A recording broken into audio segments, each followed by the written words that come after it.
is growing a lot of tea in the Nyungwe plantations. And you, having worked in the World Bank, I know you use a lot of case studies.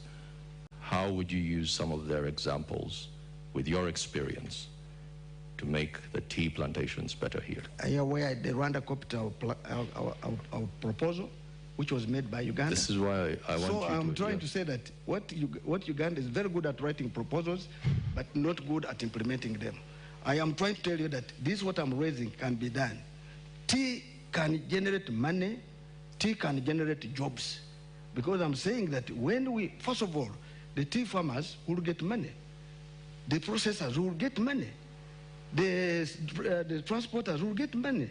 What I'm trying to say that if our target is to invest in tea, which we are putting in our manifesto, those tea growing areas will be, we have talked about subsidizing fertilizers, putting, you see factories, when you're trying to do a factory, you lead.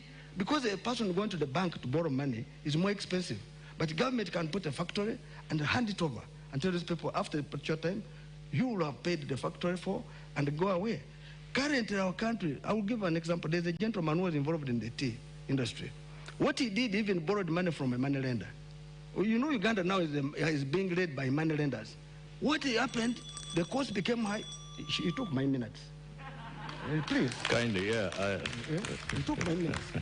Listen to me. So when he could not pay, of course, there was a lot of loss.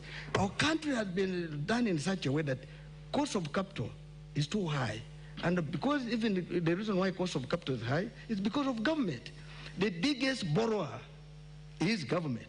So it's corrupt.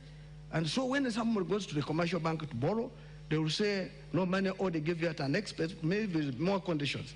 Now what I'm trying to say, in the tea sector, if me I become the president, I will tell you that it will be a deliberate effort to put industries, to put processes, so that credit, which should have been somebody going there, will be given by government beyond leading it, so that we create jobs in that sector.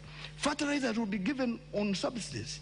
And I can assure you the tea sector is the best now, because initially we had 4 of them, 4 ranking in. Tea can even overtake coffee. But of course, coffee is still high.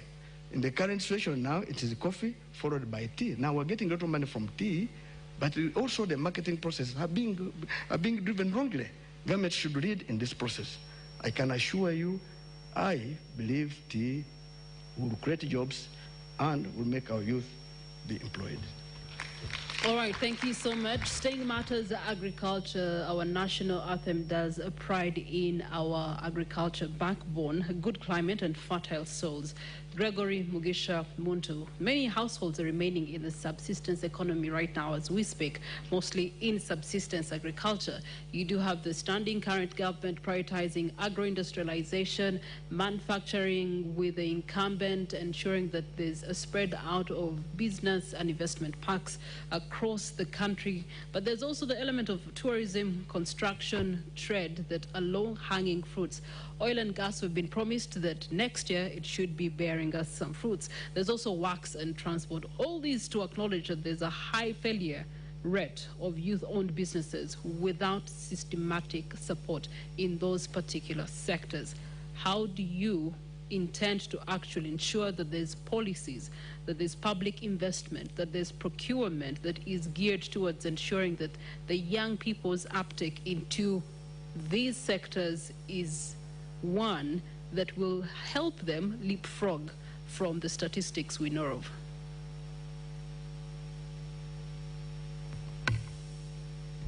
The measure of development of any country must be reflected in the development of the people first and foremost.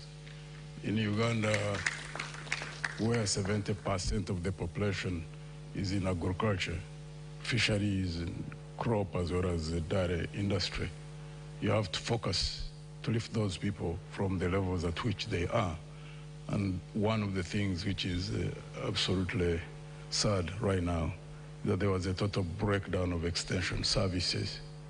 And also, credit is very expensive. Other than PDM, which is touted all over the place, which is only 1 million, it cannot help farmers who want to invest, one, raising money for quality seeds, buying fertilizer in areas where you find that soils have got depleted, and then buying pesticides for spraying of crops, and also the use of machinery, either tractors or ox plows, that requires capital. And most of these peasants don't have access to capital, and our cooperative unions were literally broken down. It is very amazing that there is actually one fund. It is small, it's not big, the Agricultural Credit Facility, which is given by Bank of Uganda through commercial banks. In the 74 districts where I've gone, I have asked in about 8.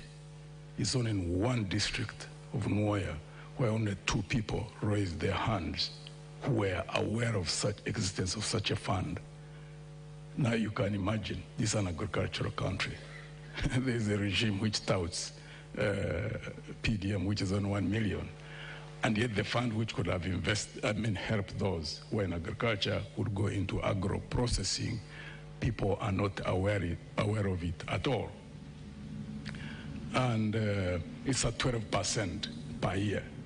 Farmers cannot survive on borrowing from commercial banks or borrowing from SACCOs at 30%, 35% and above. It simply can't happen. And therefore we propose to increase agricultural credit and expand it and sensitize people, and also ensure that we either direct or working with the private sector to establish tractor hire services in areas where they still have large chunks of land. That is only in Lango, Chacholi, Teso, where you find peasants who still have, or subsistence farmers who still have about 10, 15, 20 acres. Now the other areas where people are still on about 1 acre, 2 acres, that's a totally different approach that will be used. And there also needs to be cheap credit in terms of low interest rate, long-term repayment period for agro-processing. Because agro-processing, once you establish industries successfully and expand them, they become a market for those who are in subsistence farming. And also in the area of tourism, it's a low-hanging fruit. But Uganda is one of the countries in the region which doesn't advertise Uganda or market Uganda. I think the countries which aggressively market the countries is Tanzania, Kenya, and Rwanda. Uganda has entries about 1.2 million tourists who come in. Kenya, Tanzania has about 2.5. If Uganda was able to advertise itself, considering the beauty of this country and so many opportunities that there are in terms of tourism, and increase that rate from 1.2 to possibly about 5 million people, the employment and the levels of opportunity that there would be, those who would be expanding the beds in the country, those who would invest into cottage industries, because that would also be a market for agriculture. And those who are agro-processing, if you get like 4 million tourists coming into this country, they'll create a market for those, someone who's producing yogurt, someone who is growing carrots and cabbages, someone who is packing rice, someone who's all nature of things. Uganda has not, I think they are sleeping on the job when it comes to tourism in that regard, this regime. It would be our intention to ensure that we fully exploit the area of tourism, because it's not called a low-hanging fruit for nothing, because investment doesn't take a long time. Marketing itself, once you have skilled advertising, Uganda, there are so many Ugandans who are skilled in marketing, we can increase the tourist entries significantly in a 5 years' time, and it will be a very big area for employment of the youth. In your ANT manifesto 2026-2031, you are also very big about monitoring and evaluation of the manifesto you would have put out should you become president come 2026. What would be the indicators of success for the things that you have mentioned, particularly increasing the agriculture credit and also creating markets beyond our borders? One of the things that we really want to target and aggressively pursue is the area of corruption. We consider it as public enemy number one, because we lose 10 trillion Uganda shillings. That's about 2.7 billion United States dollars. And if you tackle first and foremost grand corruption, you know, where there are contracts for roads, contracts for water, contracts for energy facilities where there are hundreds of millions of dollars which are lost, and you crack down, because we in our own party, we believe that if we dedicate effort in a span of 2, 3, 4, 5 years, you can reduce the loss through corruption of 2.5 billion. You can save about 70–80% of that. Reinvest it into the sectors which are needed: education, health, and also areas like I've already talked about, like in tourism. One, education, it may take a little bit of time to bear the results, but it's the highest form of wealth for any country that wants to develop. Because we are clearly aware that even countries which have nothing, not even one single mineral, when they invested in education, high quality education, skilling their labor force, and of course with good political management of those systems in such countries, some of them have developed. Example we keep giving is Japan. Now consider here, if you invest in good education, invest in having a healthy workforce, and also invest in agriculture, having food security, and also having citizens who are well fed. When you have those, plus the mineral potential which we have, and good political management, the sky is the limit for this country. And the sky is the limit for your time. Thank you so much, Gregory Mugisha Muntu. We're going to take a short break. As we do so, please be reminded the hashtag that we are running with is Ntv Presidential Debate 2025, and we are running on NTV as well as Spark TV, and we are streaming live across the social media platforms, mainly X as well as TikTok and Facebook, and our website. Now, there is a poll that is running. Which part of the debate is interesting you the most? There's finance and economic growth, there's health and education, there is also security and governance, infrastructure development. Now, just to extract a few comments that are coming in from our online audience, thanks NTV for preparations. Page 35 Manifesto 4.2 Clean Water for All National Unity Platform shows interest of reducing the cost of 20 litres to 10 shillings. And there's a question there on the possibility in an economy where 50 shillings is no longer in circulation. There's also one that has commented here, WAPS on X says, what are the specific national laws, regulations and doctrine that a government that has power can actually use to ensure that there's a security, particularly regarding the arrests, the detentions, and the use of force and the such that is happening. Basically what we have been seeing in the most recent days as far as security and stability is concerned. We also do have Waha on X when he says, when the economy is stable, security will have the funds for defense, education will be funded, infrastructures will be built, and the health will have enough drug supply, meaning the well-being of the citizens, boosting the growth of all sectors. At the end of the day, he believes that economy is the key for him. Thank you so much for your voices. Keep them coming. We take a short breather. We return shortly. Email to info@tixsouth.com. TixSouth, your one-stop service hub.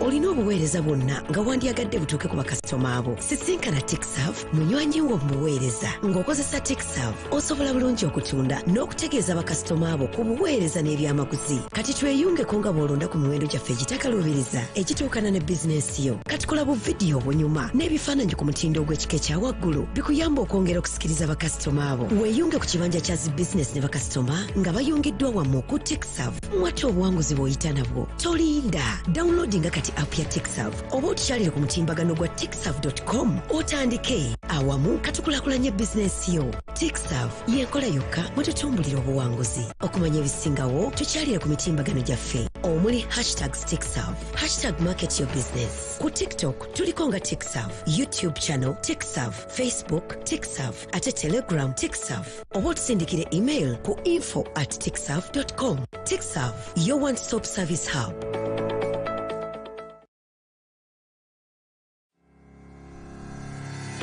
olina obuweereza bwonna nga wandyagadde butuuke ku bakasitoma abo. Sisinkana TechServe munywanyi wo mubuweereza. Ng'okozesa TechServe osobola bulungi okutunda n'okutegeeza bakasitoma abo ku buweereza n'ebyamaguzi. Kati tweyungeko nga bw'olonda ku miwendo gyaffe egitakalubiriza egituukana ne bizinensi yo. Kati kola bu vidiyo obunyuma n'ebifaananyi ku mutindo ogw'ekika ekya waggulu bikuyamba okwongera okusikiriza bakasitoma abo. Weeyunge ku kibanja kya zi bizinesi ne bakasitoma nga bayungiddwa wamu ku TechServe. Mwate obuwanguzi bw'oyita nabwo. Tolinda. Downloadinga kati app ya TechServe oba otukyalire ku mutimbagano gwa techserve.com otandike. Awamu katukulaakulanya bizinensi yo. TechServe y'enkola yokka mwe tutumbulira obuwanguzi. Okumanya ebisingawo tukyalire ku mitimbagano gyaffe omuli #TechServe, #MarketYourBusiness, YouTube channel TechServe, Facebook oba otusindikire email ku info@techserve.com. TechServe, your one-stop service hub.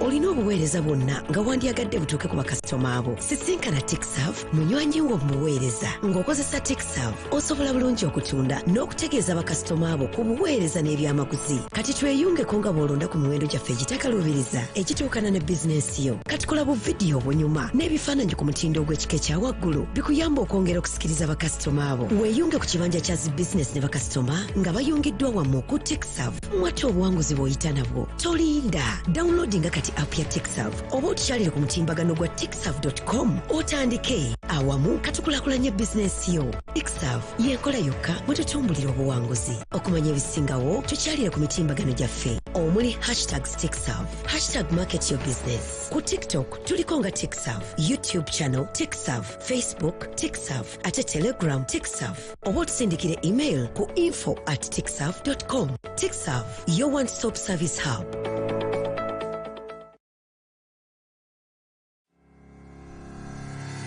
Olina obuweereza tomaabo. Sisinkana TechServe munywanyi wo mubuweereza. Ng'okozesa TechServe osobola bulungi okutunda n'okutegeeza bakasitoma abo ku buweereza n'ebyamaguzi. Kati tweyungeko nga bw'olonda ku miwendo gyaffe egitakalubiriza egituukana ne bizinensi yo. Kati kola bu vidiyo obunyuma n'ebifaananyi ku mutindo ogw'ekika ekya waggulu bikuyamba okwongera okusikiriza bakasitoma abo. Weeyunge ku kibanja kya zi bizinesi ne bakasitoma nga bayungiddwa wamu ku TechServe. Mwate obuwanguzi otandike. Awamu katukulaakulanya bizinensi yo. TechServe y'enkola yokka mwe tutumbulira obuwanguzi. Okumanya ebisingawo tukyalire ku mitimbagano gyaffe omuli #TechServe, #MarketYourBusiness. Ku TikTok tuliko nga TechServe, YouTube channel TechServe, Facebook TechServe ate Telegram TechServe.com. TechServe, your one-stop service hub.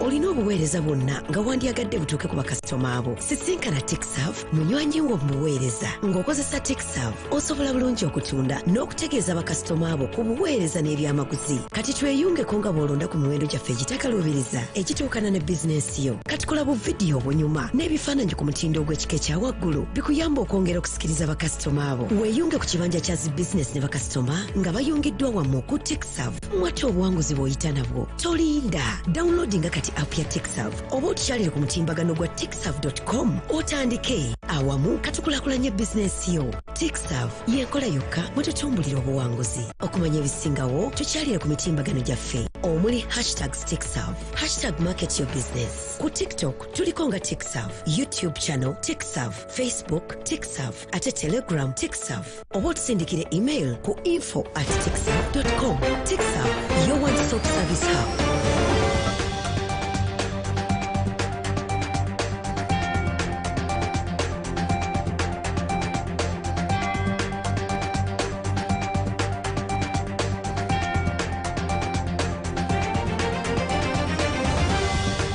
UGSOUND online radio is regulated by Uganda Communications Commission.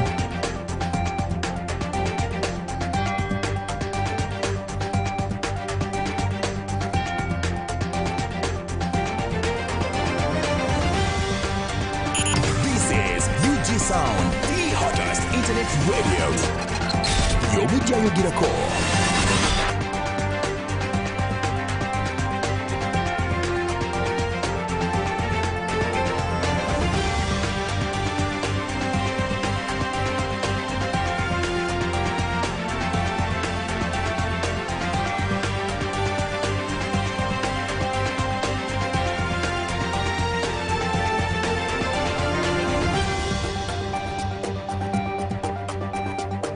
UGSOUND online radio is regulated by Uganda.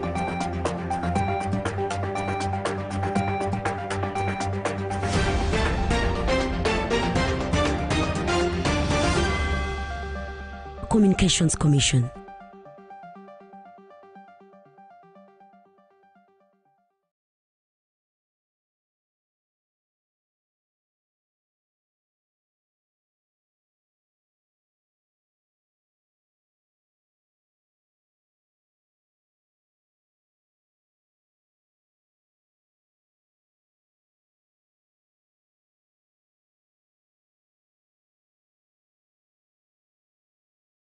UGSOUND online radio is regulated by Uganda Communications Commission.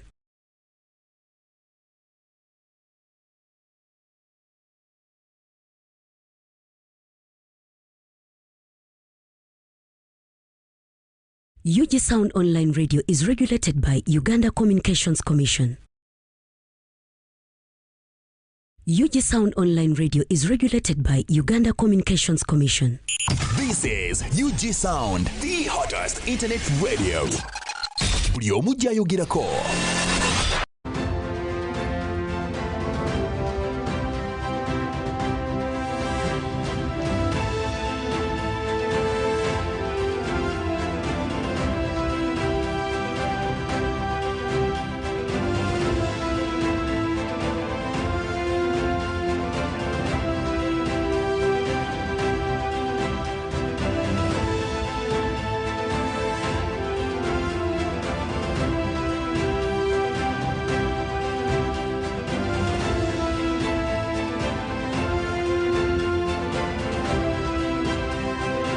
UGSOUND online radio is regulated by Uganda Communications Commission.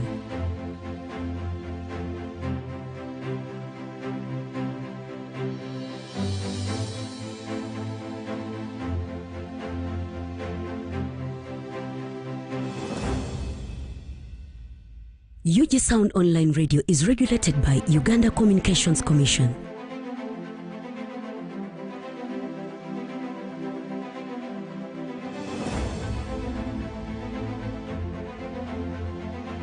UGSOUND online radio is regulated by Uganda Communications Commission.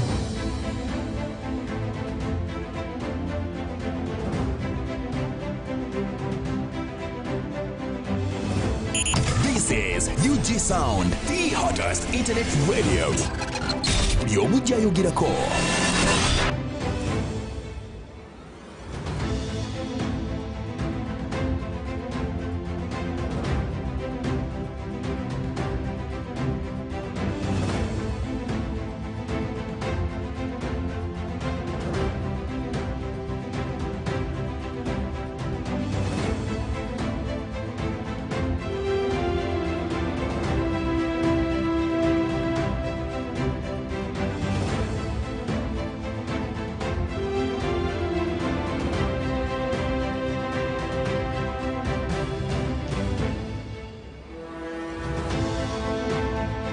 UGSOUND online radio is regulated by Uganda Communications Commission.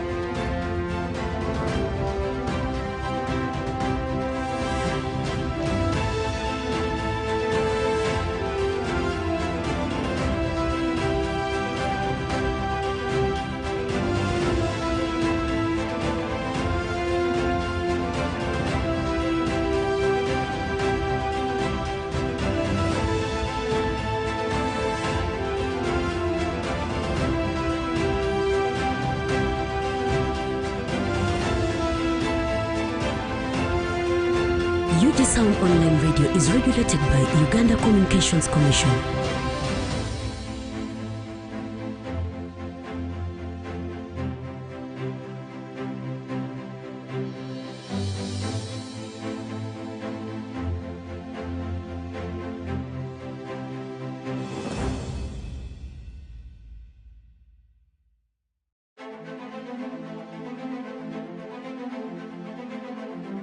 This is UGSOUND, the hottest internet radio.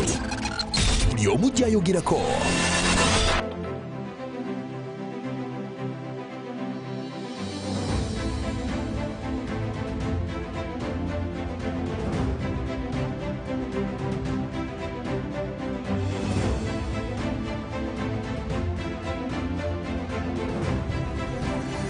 olina obuweereza bwonna nga wandyagadde butuuke ku bakasitoma abo. Sisinkana TechServe munywanyi wo mu buweereza. Ng'okozesa TechServe osobola bulungi okutunda n'okutegeeza bakasitoma abo ku buweereza n'ebyamaguzi. Kati tweyungeko nga bw'olonda ku miwendo gyaffe egitakalubiriza egituukana ne bizinensi yo. Kati kola bu vidiyo obunyuma n'ebifaananyi ku mutindo ogw'ekika ekya waggulu bikuyamba okwongera okusikiriza bakasitoma abo. Weeyunge ku kibanja kya zi bizinensi ne bakasitoma nga bayungiddwa wamu ku TechServe. Mwate obuwanguzi bw'oyita nabwo. Tolinda. Downloadinga kati app ya TechServe oba otukyalire ku mutimbagano gwa techserve.com otandike awamu katukulaakulanya bizinensi yo. TechServe y'enkola yokka bwe tutumbulira obuwanguzi. Okumanya ebisingawo tukyalire ku mitimbagano gyaffe omuli #TechServe, #MarketYourBusiness. Ku TikTok tuliko nga TechServe, YouTube channel TechServe, Facebook TechServe, ate Telegram TechServe. Oba otusindikire email ku info@techserve.com. TechServe, your one-stop service hub.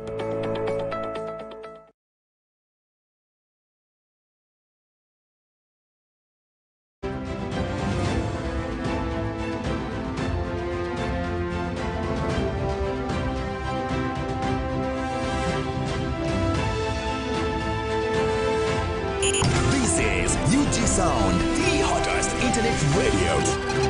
Buli omujja ayogerako.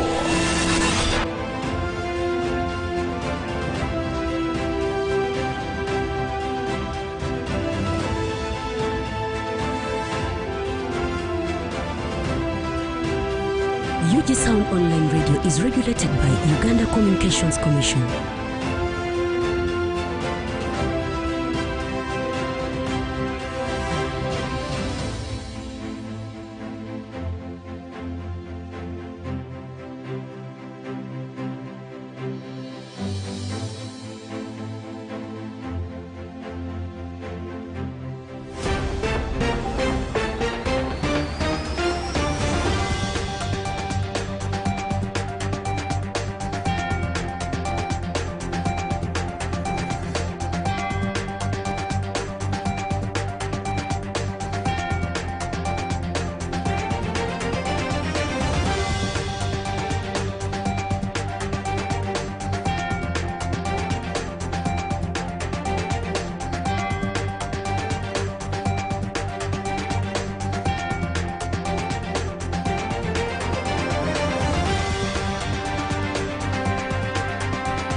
UGSound Online Radio is regulated by Uganda Communications Commission.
towards. Today is the day the presidential debate 2026 does continue on. The rest for the State House of the Republic of Uganda, our 5 candidates having been resettled. Now we move on to the next critical theme of the night: security, governance, and justice. Arnold? Thank you, Priscilla. Let's start with the candidate, Bulira. I like that you brought in the UAE, arguably one of the safest countries in the world. Let's look at some statistics. The Uganda Bureau of Statistics, the data does show that 61% of Ugandans feel safe walking alone. Only 61%. This is from the Uganda Bureau of Statistics. With such data, what would you implement to make sure that Ugandans feel safe and ultimately attract foreign direct investment to the country? Thank you. Yeah, thank you so much. Security is so important. It is so important that it can bring down a country. Insecurity can bring down a country within just 1 week. Under our new federal arrangement, we are going to put emphasis on building a more professional army. Professionalism in the security and military forces will curb the useless arrests. Having a decent and presentable army, plus police and intelligence, and at the end, the country will be moving forward with other democracies. As the Revolutionary People's Party, we are looking at having a police and intelligence services that don't persecute or torture citizens, but rather help in building the country and bringing about sanity and following the Constitution of the Republic of Uganda. We are looking at strengthening community policing and improving the welfare plus training of our police force. In fact, the RPP is going to change the name of Uganda Police Force to Uganda Police Services. Police, it is supposed to be a service, like in other countries. It is not to be. We are going to demilitarize the police force. The police force, make it a police service, just as it is in Zambia and other countries. Police is going to be a service, not a force. Mr. Museveni did it deliberately to call it a force and keep it, calling it a force so that it can be used to cause brutality to innocent Ugandans. So we are going to change the name Uganda Police Force to Uganda Police Services. Then, I'm sorry, I'm not using a lot of English. The English, too much English will come after swearing in.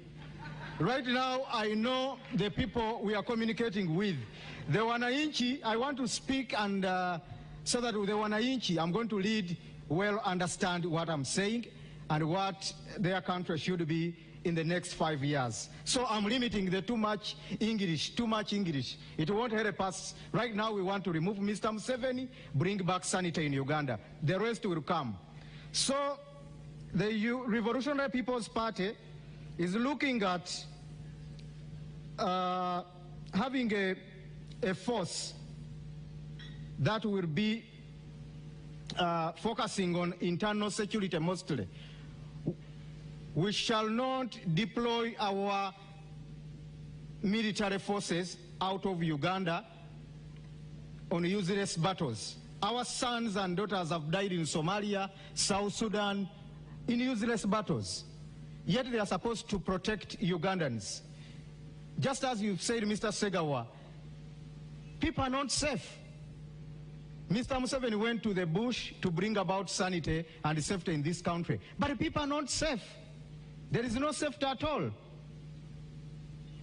Insecurity is added on the tortures, on the brutality, and the country totally just needs a change. The Revolutionary People's Party is also looking at motivating the police forces. At least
responsibility that falls primarily under law and order, which should be the mandate of the Uganda police. So we see a breakdown in the system and the dissemination of peace and security in our country. If you were to be elected president, how would you reinstate the rightful order? What's the rightful order anyway to begin with?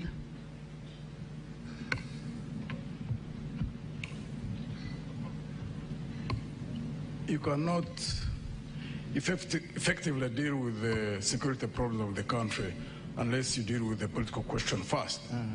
Because the army, the police, intelligence services are involved in unlawful activities because of the wrong orders they get, which are rooted in politics, because the top just wants to hang on to power. There are many officers and men in all those forces who love the country as much as we love it, who are well educated, who are well trained. So once there is a conducive political environment that is deliberately created, they can professionalize all those forces. That's one aspect of security, or the cause of insecurity. There's also another aspect that causes insecurity in this country. You can't have security unless you eliminate poverty. There are many places where we are going, through the villages. People are staying with animals in their homes. Because if the animals are outside the homestead or outside the house, they stay with animals inside the houses. If they stay out, because of the desperation of the people, they steal those animals. Now, when there's that nature of insecurity, even if you have 500,000 police officers on the beat, you are not going to control people who are desperate, who need something to eat. And therefore, the only way you can tackle that form of insecurity is to invest in the lifting of people from the levels of poverty where they are and ensure that they have got the means to cater for themselves and their families. 2, issues of justice. I hear those in the regime normally talking about peace, talking about stability. Peace is not the absence of conflict, it's the presence of justice. So justice and stability and security are more or less interrelated. Now, if you use the army, police services, and intelligence services in a state where there is no justice, yes, you can clamp down on people, but know that you are creating conditions for an ultimate situation where the explosion basically would be sitting on a time bomb. And we have seen countries which have effectively done that, clamp down on people because of the police and intelligence services maintaining control over the grievances of people. But normally it's an explosion. That's not a direction we should be moving towards. And therefore, under our government, one would want to deal first and foremost to ensure that there is a leadership that follows the law, the Constitution and the law, because that's also a form of security for those who are in power and also those who may not be in power. But once there's that realization in those who are in power that you must operate under the law, then it secures you in the sense that you don't even fear to leave power. Because when you leave power, when you have been operating under the law, you know that you are in the clear. You are not going to be harassed by anybody in terms of reprisals. So to us in Alliance for National Transformation, that's key. As they say, a fish rose from the head. You must have a head up there that is able to understand the dynamics of governance, the dynamics of security, the dynamics of creating an environment in which the best Ugandans who are in those forces, like in the army, there are many Ugandans out there really who do the best that they can, but because of wrong political orders, they are exposed to doing wrong. It's unfortunate, it is sad, but I would like to believe that we are almost seeing the tail end of that kind of situation in our country. Okay, they always say the fish rots from the head. Yeah. Let's borrow an example from our neighbors in Kenya. In 2010, they decided to change their constitution. One of the things that they were trying to remedy was the reduced presidential powers and also introducing stronger checks and balances towards governance and democracy. If we were to elect you as president on the 15th of January, how would you treat the current standing constitution as it is and the powers that it gives you as president on the day that you are inaugurated? One of the things that we want to ensure that is processed and reestablished within the constitution is the question of term limits. However, constitutions alone are not the issue, because we have had many countries where they have been the best constitutions, but they're always overridden. Why? Because of the culture. That's why we keep concentrating on ensuring that we get the men and women who not only talk about these issues of governance that we talk about. The Americans say talk is cheap. Any of us can say about the things that we say. Culture, to change culture, you must get people who are in leadership who are acting out of conviction. If you don't get people who are operating out of conviction, I mean, who can't market oneself? We've seen that happen in the last 63 years. That's why our focus is beyond removing what we don't want. We must focus on doing that we want. That's why we focus all the time in Alliance for National Transformation. Because we've seen regime after regime leaving power, and we remain in the same vicious cycle. There are many Ugandans, every sub-region, every religious group, really who care about people. Have men and women in a team at the national level. I operate in teams. If it's the will of God and the Ugandan people trust me with power, I operate in teams. First thing we do is get the men and women in all those areas, every ethnic group, every sub-region, every religious group, to ensure that the best culture. All right, your time is first spent. Thank you so much.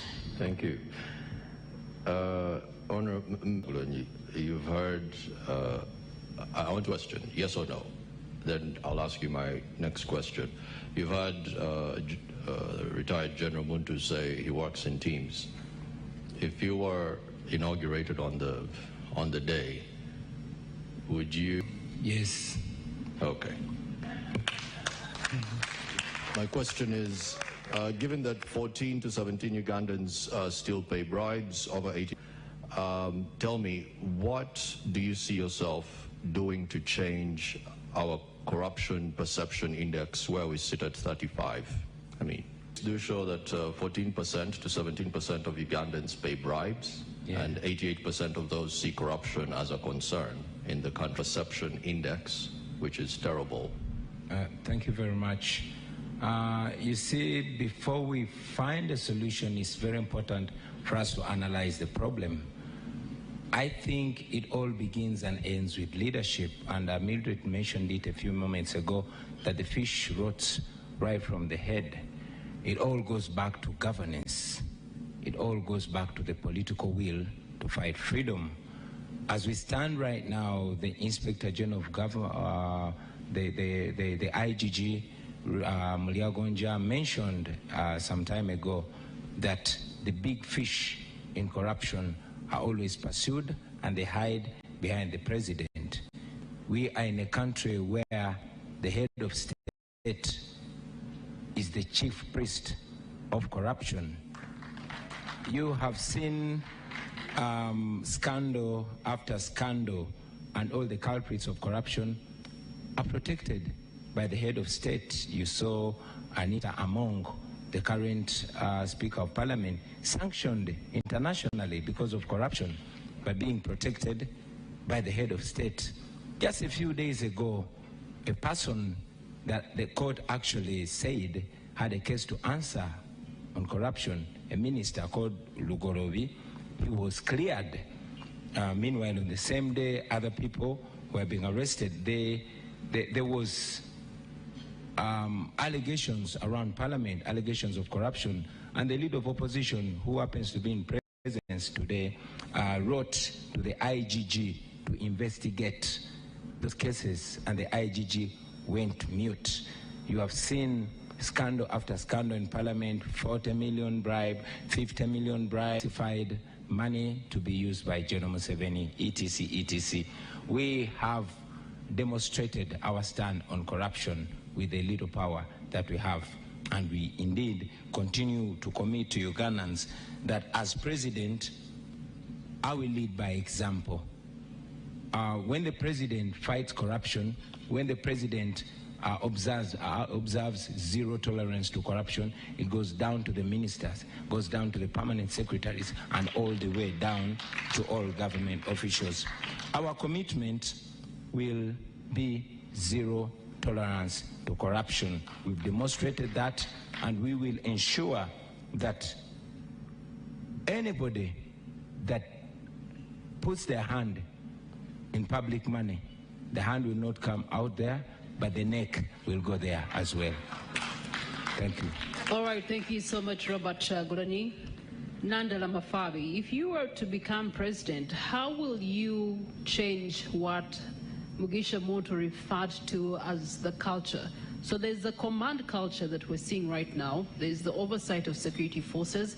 And in the most recent days, as has been pretty much the last 3 electoral cycles, we have seen infringement on rights and freedoms and a fair playground for all the 8 candidates in the race.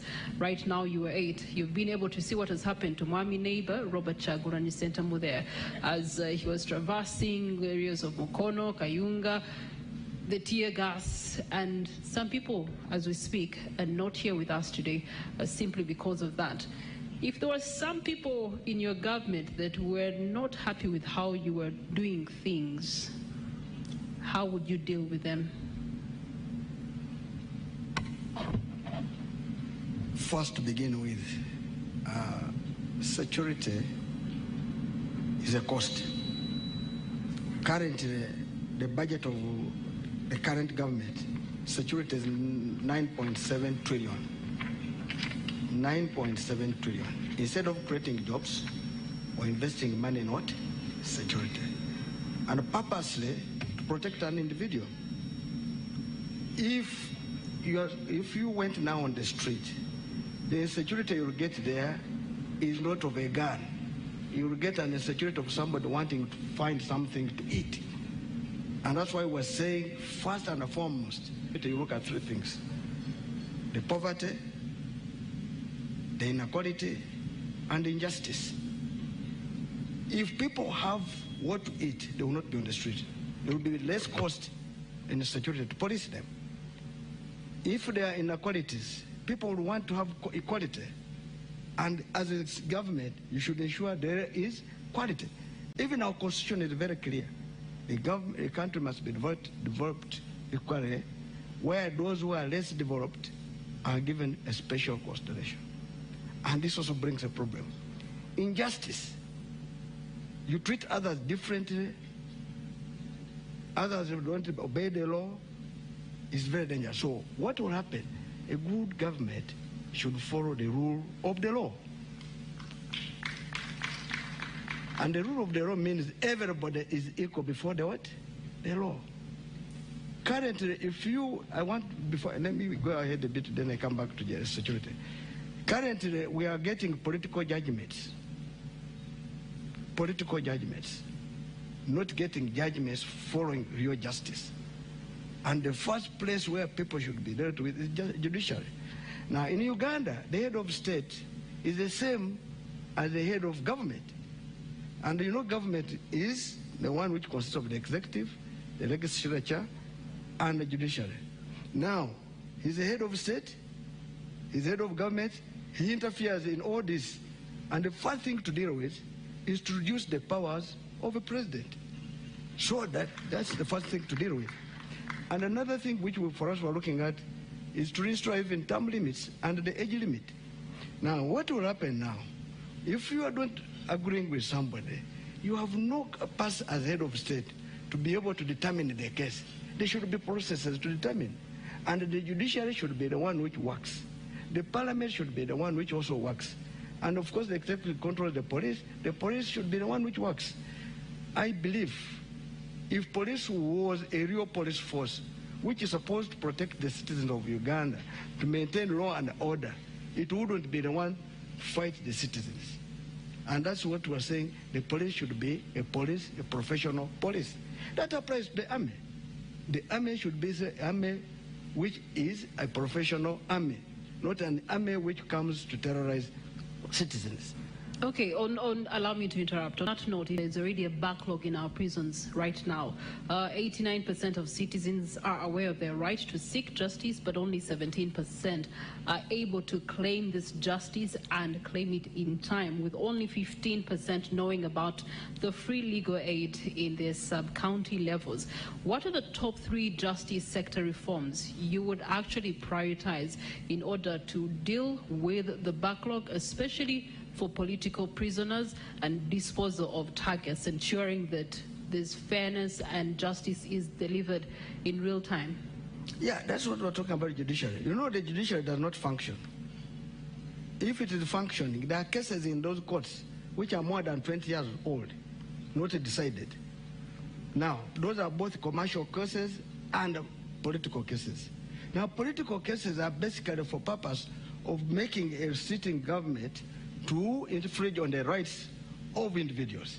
So that's why the Human Rights Organization, the Human Rights Commission, should be one of those enforcing this. The most important is to give capacity to Human Rights Commission, give it capacity, give it resources, and be able to investigate human rights abuses. Number 2, political prisoners, if you are embedded in politics, there's no need to take your colleague in prison. If it is now like an election, allow him contest. Don't curtail anybody's rights. 3, access to justice. Of course, many people don't know their rights. And because even the access to justice sometimes is very expensive. Let me give an example. You go and get my mother deep in the village in the mountains, who will not know her rights. To go to court, you move maybe, say, 50 kilometers. What time will you reach court? You have mentioned the cost of justice. What strategies would you deploy to reduce the cost of justice? First of all, employ professional judges. You should not employ cadres. You should employ people who know their work. Number 2, you should ensure that there's public awareness. Where there is no one able to get justice, let's say getting a lawyer, the state should be able to provide remedies and make sure the person is represented. 3, there must be civic education. The civic education must be on radios every day, telling people that should you have this, this is what you should follow. This is where you should go. But here already was only talking about elections and PDM, what is not useful for now. This is very important, and that is a deliberate effort. You must invest in it. And of course, there must be also audit of judgments. The Judicial Service Commission, which is the one in charge of it, should audit these judgments to confirm if the judge was right or not. Because when I meet a judge, I'm meaning even the magistrate grade 1, grade 2, grade 3 going upside. So we will need that. Also, the other one is we employ people whom have not even investigated, audited. In Kenya, they did it well. Before somebody is appointed, the public talks about them. Some of these people we employ are criminals. And they are the ones dealing with this. Some of them are merchants. So these are the things we should deal with. The public should come out, be public hearing before somebody is employed in the judiciary. Thank you for that. Mr. Mabirizi, there's an act in a certain country called the Pose Comitatus Act, and it basically prohibits the army from operating domestically. From your approach of regionalism, how would you fix the Ugandan army? As we've heard, reports now saying that they will be responsible for protecting the vote after it's been cast, which is domestic approach, usage. How would your regional approach address this? Thank you so much, Mr. Moderator. First of all, I want to arrest your fears. I'm going to start from the other end, not from where you want me to start from. You've heard me talking about regional governments. If you can, in 1980, there was a man called Mayanja Nkanj. Mayanja Nkanj he could raise out his two fingers. The two fingers representing, number one, the government of peace, number two, the two governments. And those two governments, we are talking about the regional governments. And when it comes to regional governments, we are the CP, we are the architecture, the champion of federal. So we are talking about federalism, the tangible one, which can work to solve all the problems of Uganda. So in a regional government, where I've already told you that there is share of power, so the recruitment of soldiers, the policemen and so forth, it depends on the population of the region or per region. Not only that, but in every region, because it is in the set of a federal government, in every region, they have got judiciary department. In that small government, if in courts call them small governments, they have a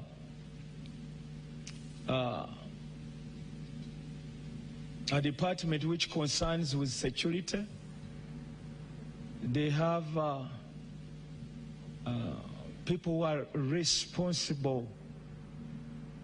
They have ministers who can carry out different work in different departments. So with such a setting, you would have waved away or dealt away with only one man having all power on everything. So when you do that, the regional governments cater for their security because they are independent in their setting. These are federal governments. So they cater for their security, though they do work with the central government because it's a shared responsibility. It's a shared way of handling and working or promoting security in a nation. So once you have instituted regional governments, you will not have any problem with security. And when we talk about security, security starts with the citizens, getting to know who is my neighbor. So once the setting is in regional government, whoever enters that region, at least people get to know each one has got to know his neighbor. Once there is any visitor who comes, so they get to know that so and so has come in. So with that, and having put judicial courts in all those regions, secured jobs for people, people have shared the power and responsibility, so you will not face any problem which concerns security. So we don't need to borrow any other kind of security abroad or looking at a certain government. We can just do our own here. Once we get to know that what can solve all the problems of Uganda is federalism.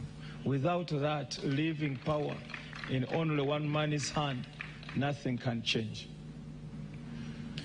Thank you for that, Candidate Mabirizi. At this point, Priscilla. Well, at this point, you are reminded that we'll be closing this debate at 11 p.m. And as we do so, we do believe that you have reactions, you do have some comments. We do have sector leaders in our audience this evening that would like to respond to what has been submitted of our 5 candidates. Equally, our online audience has some burning questions, and so we'll be interacting with you in a short while. Let's start on our final bend, finance and economic development.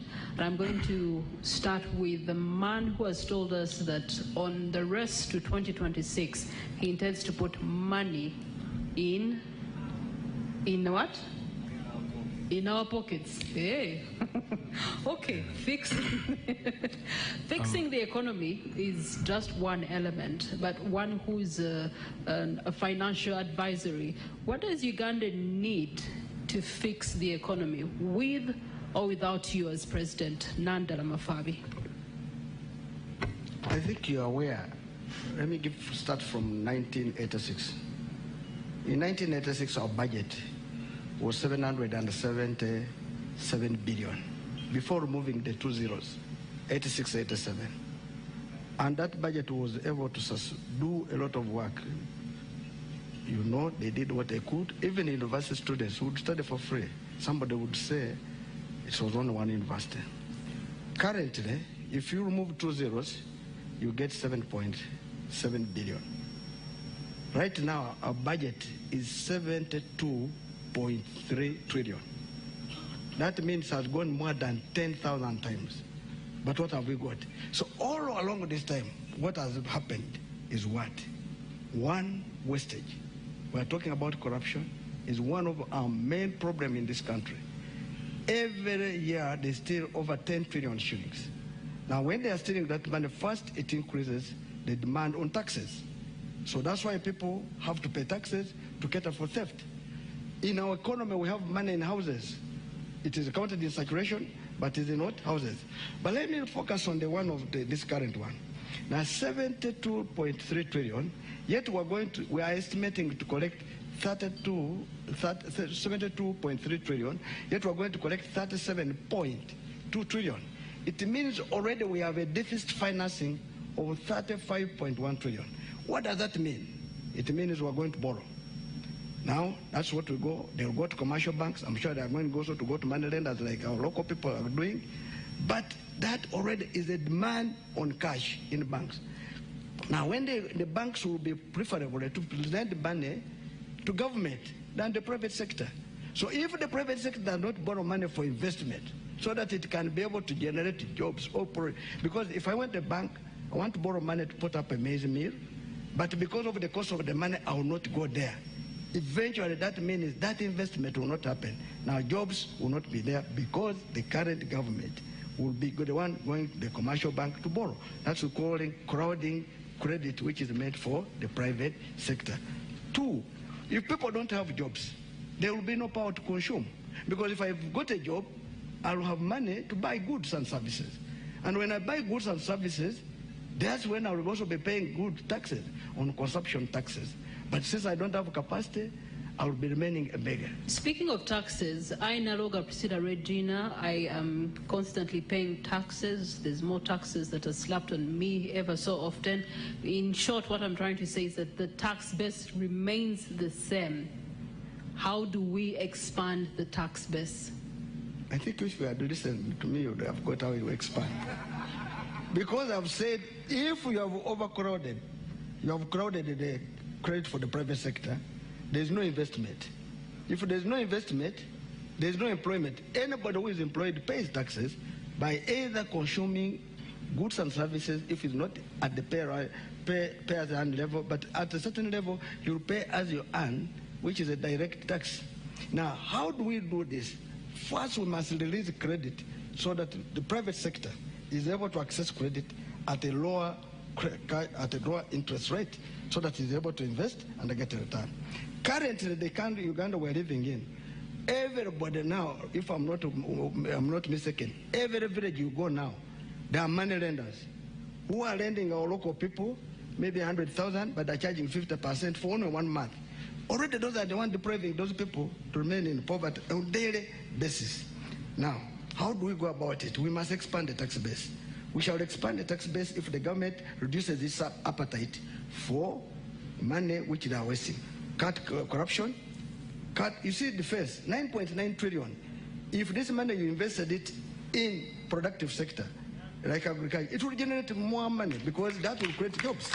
And that's what we're saying. It must be invested in better places. Insecurity will go down quickly because the biggest insecurity is because of lack of jobs.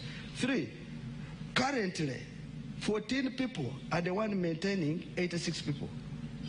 Now that's very dangerous. A country which is full of beggars is very dangerous. And that's where we are saying we must cut it down and make sure that people can get it. And that's why in agriculture, we're talking about cooperatives. Everybody what will grow, government will Okay, thank you so much. You can find more details in the manifesto for the Forum for Democratic Change candidates. We're going to allow you to take a breather as we are getting reactions from the audience. We do have various sector leaders that are in our audience tonight. Amos Wekesa has joined us this evening, and he's been an ambassador of Uganda's tourism, so much so that he ended up setting up shop in a neighboring country simply because of the things that you, candidate Nandela Mafabi, are talking about. Amos Wekesa.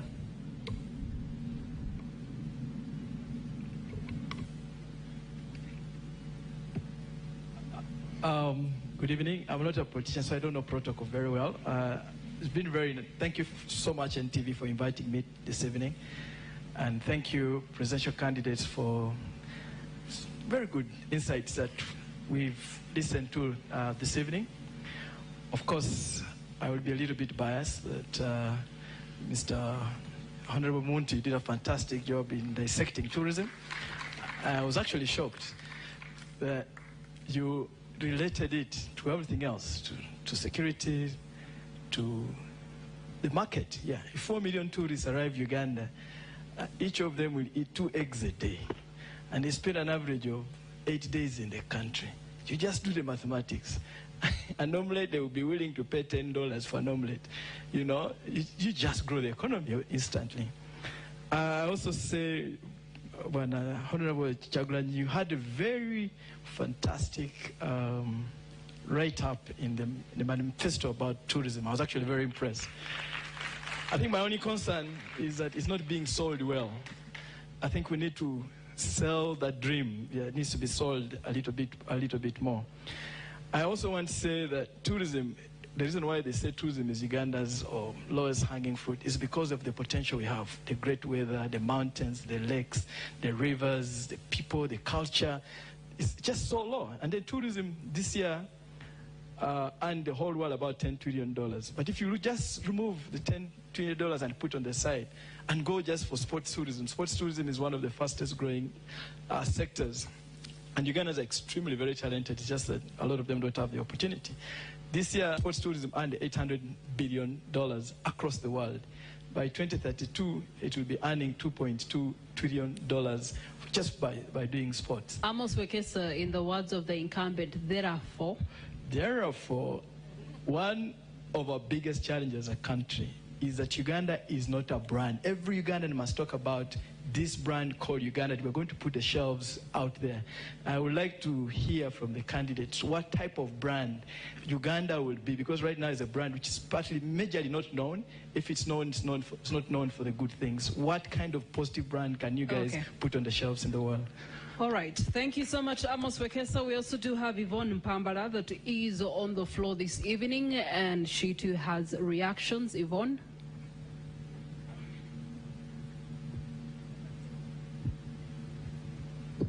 Our online audience, please keep those questions coming. We're going to be turning to them a little bit later on Facebook, on X, as well as TikTok.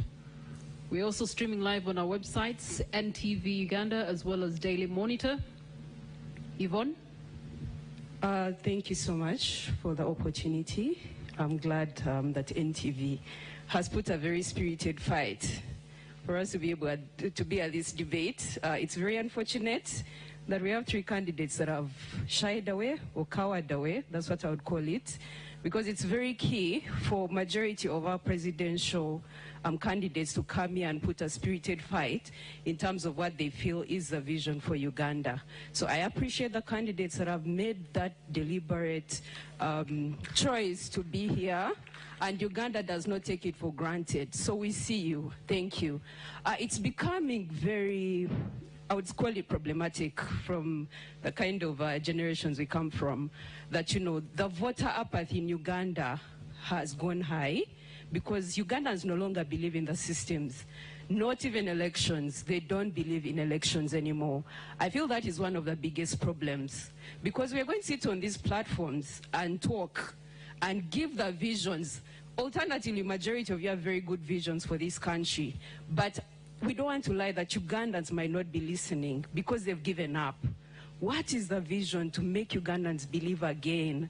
Past just the normal words we put out, past the manifestos. Sometimes we are too lazy to read these things. I don't want to lie to you. So we don't see the vision from those booklets. We don't see, what do we do to bring the hope back to Ugandans, that Uganda can transform and become a better country where all systems work, where we believe in the kind of leaders we are putting in place, where we are sure that we are all included. I'm seeing so many men seated in front of us. What makes you think that the voices of women are included in the discussions you're having? These are tough questions, because we feel as good leaders, if you're going to cover for majority of the population, what is your fight? Is this largely about competition just for presidential, or you have an actual voice for saying we want all Ugandans included? All right, thank you so much, Yvonne. I believe the candidates, you've gotten her point. Priva, I do believe you also do have a reaction for us in the House. To our audience on KFM and Dembe FM, will also be coming to you. Equally, those of you that are streaming live on YouTube will be with you shortly. Priva. Ms. Kasire, Evelyn Kent, talk to us. What do you have to ask? Thank you so much. My Evelyn Kent Kasiri, candidate to Manempi Kampala, and a need flag bearer. My question goes to Nandala Mafavi. In considering the high living costs in Kampala, what plan would you have, it being a city, to help Kampala people have a better life?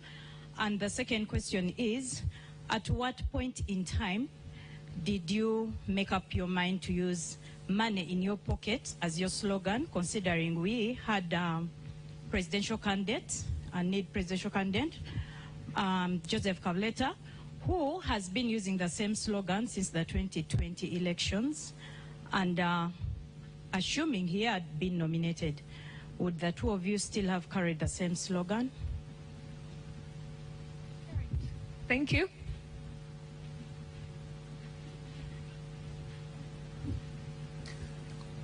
There's another gentleman here. Please make your submission. Thank you. My name is Agaba Muzora, and I'm from ANT Party. I'm also a candidate for Member of Parliament for Kampala Central, representing ANT. My question goes to Honorable Robert Kyagulanyi, and it relates to the recent confrontations his camp has had with Uganda Police and other related security agencies. It's quite unfortunate, especially people from the security sector have been telling us that Ugandans were telling them that elections are boring because there are no violent confrontations between political camps and the security people. But they were not pointing at which Ugandans were saying that. To me, I took it to be that it was from their mouth. And so, as we have progressed, we have seen that boredom go away. Your question being? But also, the question is, Mr. Kyagulanyi, when you are in Kawempe, there is a video attributed to you telling your supporters that in Uganda kati muri bayekera mutambule muddeyo wakanga bayekera bwe mutuuka mukole ebikorwa ebyekiyekera. All right. Which means in English that you had told your supporters that you are rebels, Your like rebels. When you reach home, act as rebels. Are those statements truly yours? And if true, what actually did you mean? Because we got different interpretations. All right, thank you so much. Of those statements. You know, politicians speak a lot. So, gentlemen, this is my floor. I will have you continue that debate somewhere else. But your point has been duly received by the candidate that you're referring to. All right, Anwar Katamba, talk to me. Oluzungu ennaku zino lwafuna ebigambo bingi. Njagalayo abooluganda balina ebigambo ebitonotono kubanga obudde butambudde. Waliwo enampisa erinnya njagala nnyo ebyokumpaanawaana. Let him first pick a candidate there, then we'll pick somebody else from byonna bikole naye the man John Ken Ruchamuzi neyanza nnyo NTV kino kyemukoze kiringa nga senieni kyeyakola mu America. Nze Kivumbi Ernest Benjamin njagala okubuuza ekibuuzo bakandidenti baffe just buli omu ayogere yes or no. Eggwanga lyaffe teribaddeewo na transition yonna eri peaceful emyaka gyonna. Singa omu ku mmwe akwata obuyinza mugenda kusonyiwa President Museveni ne famire ye ku lw'obulungi bw'eggwanga oba mugenda kumusiba? Kale toyanza nnyo toyanze kanfuneyo ekiri mu mbeera ey'abannamawulire. All right, let's keep the questions short and sweet and straight to the point. Let's hear from you. Amanya nze Muwadanku Nyingi ndi mubaka wa Parliament ow'Ekyaddondo. Njagala okubuuza candidate Mugisha Muntu, Mabirizi, candidate Nandala, none yagambye okwogera mu Luganda. Candidate Bulira Frank. From the trend eri mu mawulire ne campaign nga zibadde zitambula kiraga nti Uganda abangi bajumbidde nnyo campaign rallies eza presidential candidate Kyagulanyi Ssentamu Robert. Submission zammwe namwe muwulikisenga abataagala Mwai Museveni. Kikyalimbudde okwegatta emabega wa candidate Kyagulanyi Ssentamu Robert. Musobola okwekomitinga kati mukirowoozaako nteekateeka zammwe ki bwe tuba nga twagala okweddiza obuyinza nga bannayuganda. Ndowooza njagala okuwulira tteeka yammwe ku kwegatta emabega wa candidate Kyagulanyi Ssentamu Robert alabise nga yasinze obuwagizi mu public ne mu rallies. Anwar Katamba lindako. Anwar Katamba noonyeza omwami John Ken Ruchamuzi. Then Privan noonyeza omwami gwe bayita Johnson Mayamba. Those will be the two questions we'll take on the floor. Then we will allow our candidates to respond to each one of them. Thereafter, we'll go to our online audience and also give them a chance to interact with their candidate. Presidential debate rests to 2026 elections. Thank you very much. My name is John Ken Ruchamuzi, the man. First of all, I would like to thank the NTV establishment for this wonderful organization of a debate of this magnitude. I'm making a comment from an intellectual viewpoint with reference to two presidential candidates, namely Owekitiibwa Mabirizi and Owekitiibwa Bulira.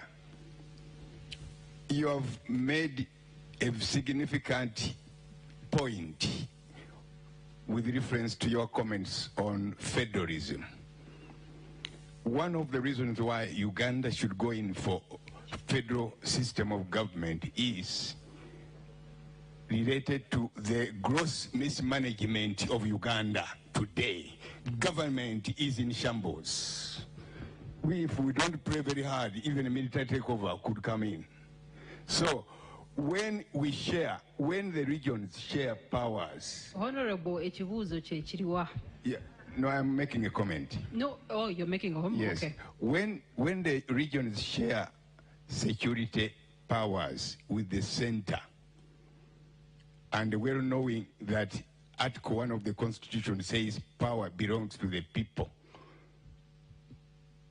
people by sharing that power on security, the gross expenditure we are giving to President Museveni and his family, a lot of money we are paying all is directed to security. Will insecurity not end?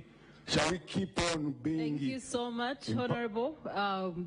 That's a question, So, that is a comment for all of us to ponder. The regions need that power because under the federal system of government, power checks power.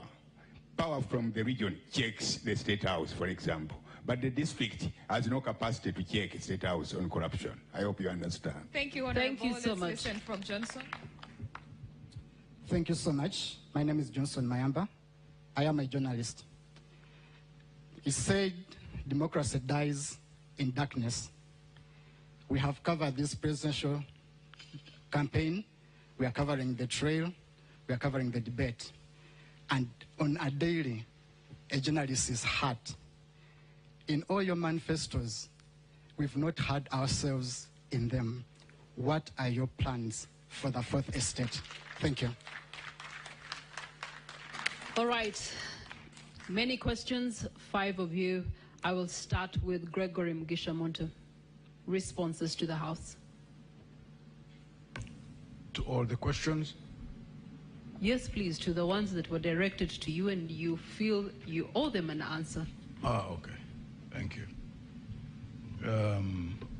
I think one which was specific was from Honorable Nkunyinji Muwada, because he was asking whether we are ready to go behind Honorable Robert Chaguranyi. Well, we are always open to discussions as Alliance for National Transformation, but we've also had experiences in the politics of this country.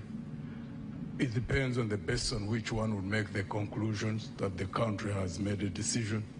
Because I've been in a party called Forum for Democratic Change, and I know that in 2011, 2016, we generated crowds that I have not yet seen in this country. Unfortunately, we didn't take power. So I always know, and I've always spoken out, it's not something that I hide, that winning is one thing, taking power is another. You have to have 2 different strategies for both. So if we are to sit and agree on the strategies for both, rearrangements could be made. I have no problem with that. Thank you.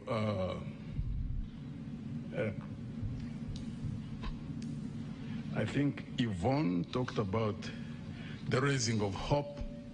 I think all Ugandans really want to see a better future, need to invest in the raising of hope. And there are many Ugandans, men and women, who have got spheres of influence through which they can raise that hope in the people who are around them. We can't stop speaking. We are in a dark period, there's no doubt about that. But in every dark cloud, as you say, there's always a silver lining.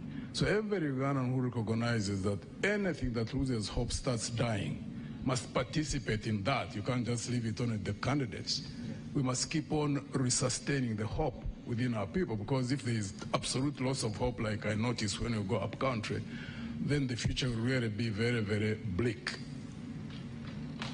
Do everything humanly possible to talk to people, to tell them that things always change. There is always a turning point. Even us, we will get that turning point, but we all must focus to a future that is better than what we're experiencing and work, invest into it. There's no way a better future is going to fall like rain, which unfortunately seems to be what most people hope or expect that is going to happen, that you leave it to just 8 people roving all over the country. No, 7, not 8. 7 is already,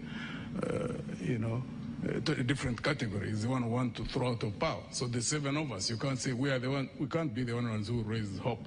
There are many more Ugandans who can discuss these issues on the dining table, in the taxis, in the borders, wherever they are, because hope is what sustains us as a people. The moment you lose hope, you start dying. Wekesa Amos, thank you for recognizing our understanding of what the potential for tourism is, because I can't even understand why anybody who seriously looks at growing an economy cannot look at tourism as one of the focal areas for investment. Uganda have not even tapped beyond 30% of the potential that we do have. If we had time, we would go into details in regard to that. And well, the colleague from WENT, it's unfortunate that you asked that question. You know how this regime manipulates information, manipulates people? So we stand with Honorable Chaguranyi in all the things he's doing. It's unfortunate that the security services are really focused on breaking the crowds which they do have, which they used to do to our candidate in FDC when we were there. They have a way of trying to do things in such a way that they cause clashes within the opposition forces. We will not allow that, even when we are separate, even when we are running different campaigns. We will stand together against the tyranny of the regime.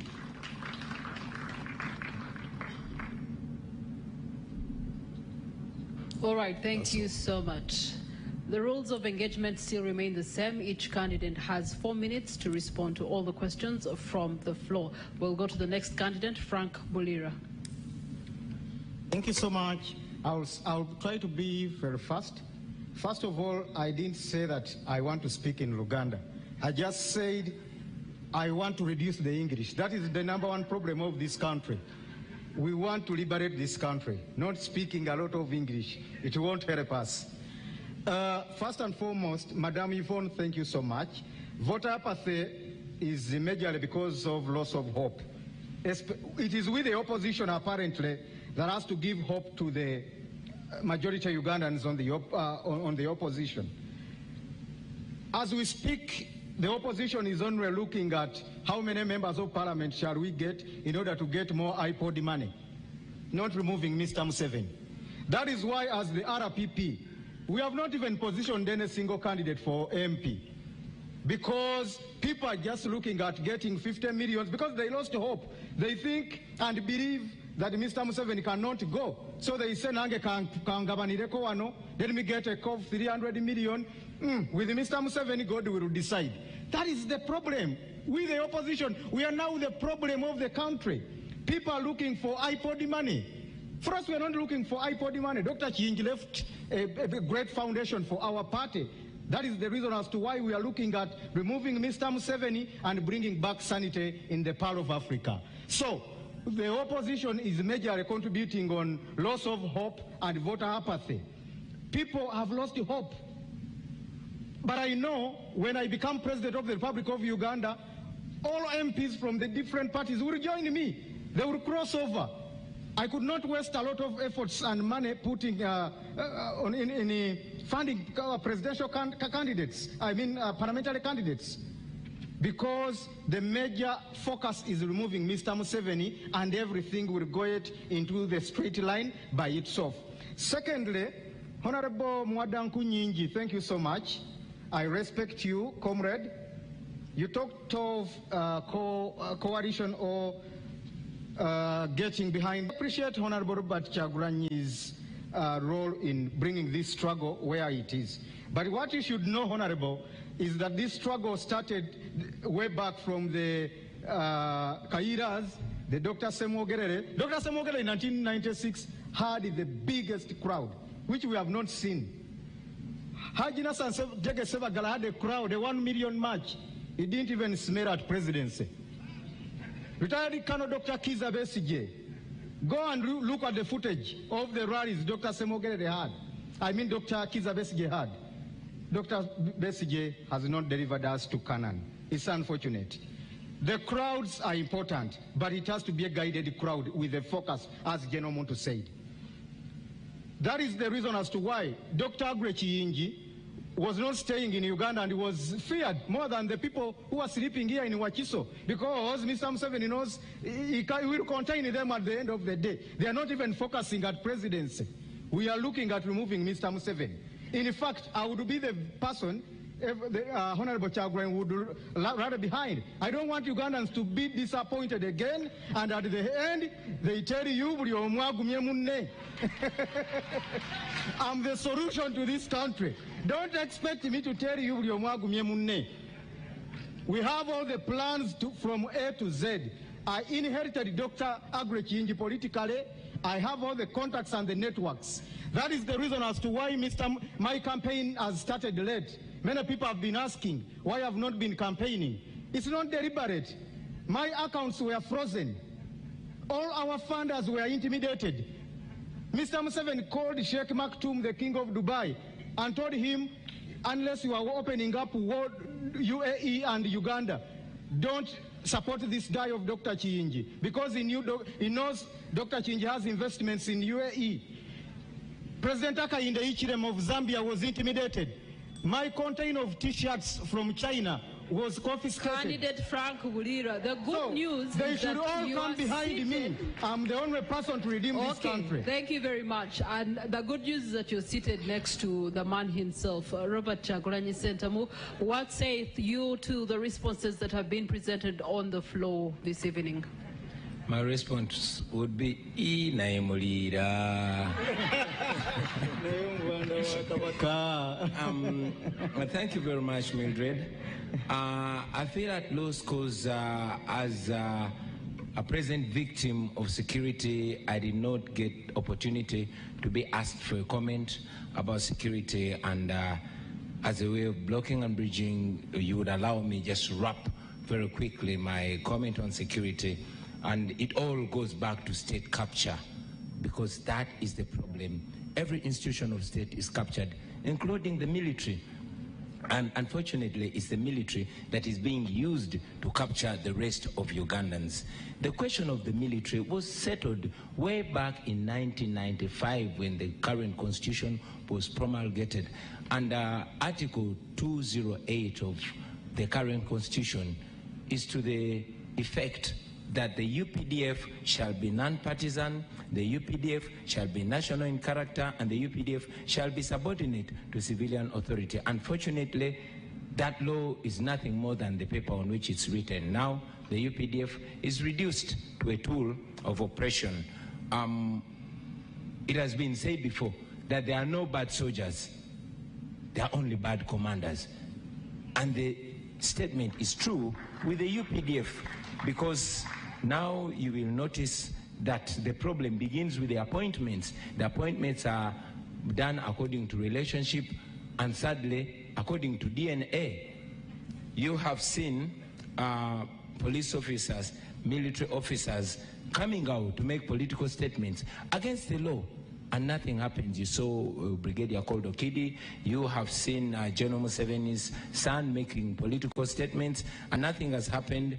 And the list is endless. Our plan for the military, first and foremost, because they are desperate as well, they need to be paid right in order for the right thing to be demanded of them. And we've made it clear as a national unity platform that we shall ensure that our men and women in uniform, both in the UPDF and police, are well paid, and they will be demanded to respect the people of Uganda. There should be a strict code of conduct. Recruitment and promotion shall be done on merit.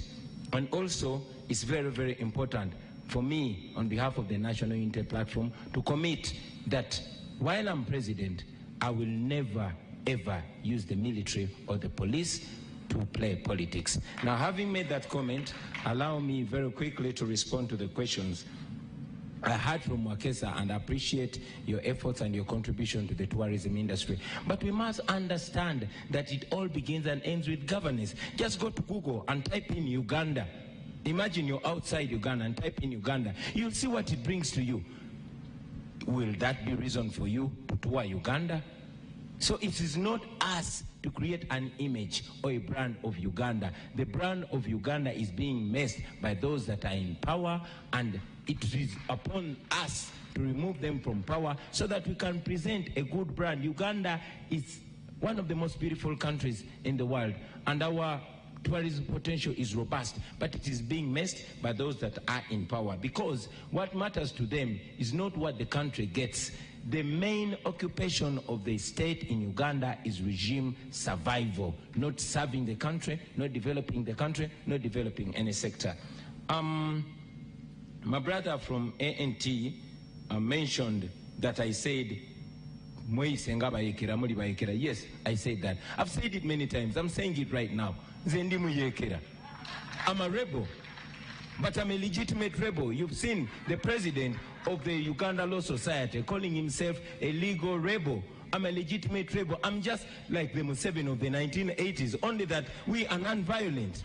That's the difference. Okay, we are within the law, we are non-violent, but we are rebels, we operate like rebels. Allow me to just stick to what you were talking about. Yes, please. There's a question here from Mr. Chigongo, and he's asking, what are your plans towards bolstering multilateralism as well as bilateral relations?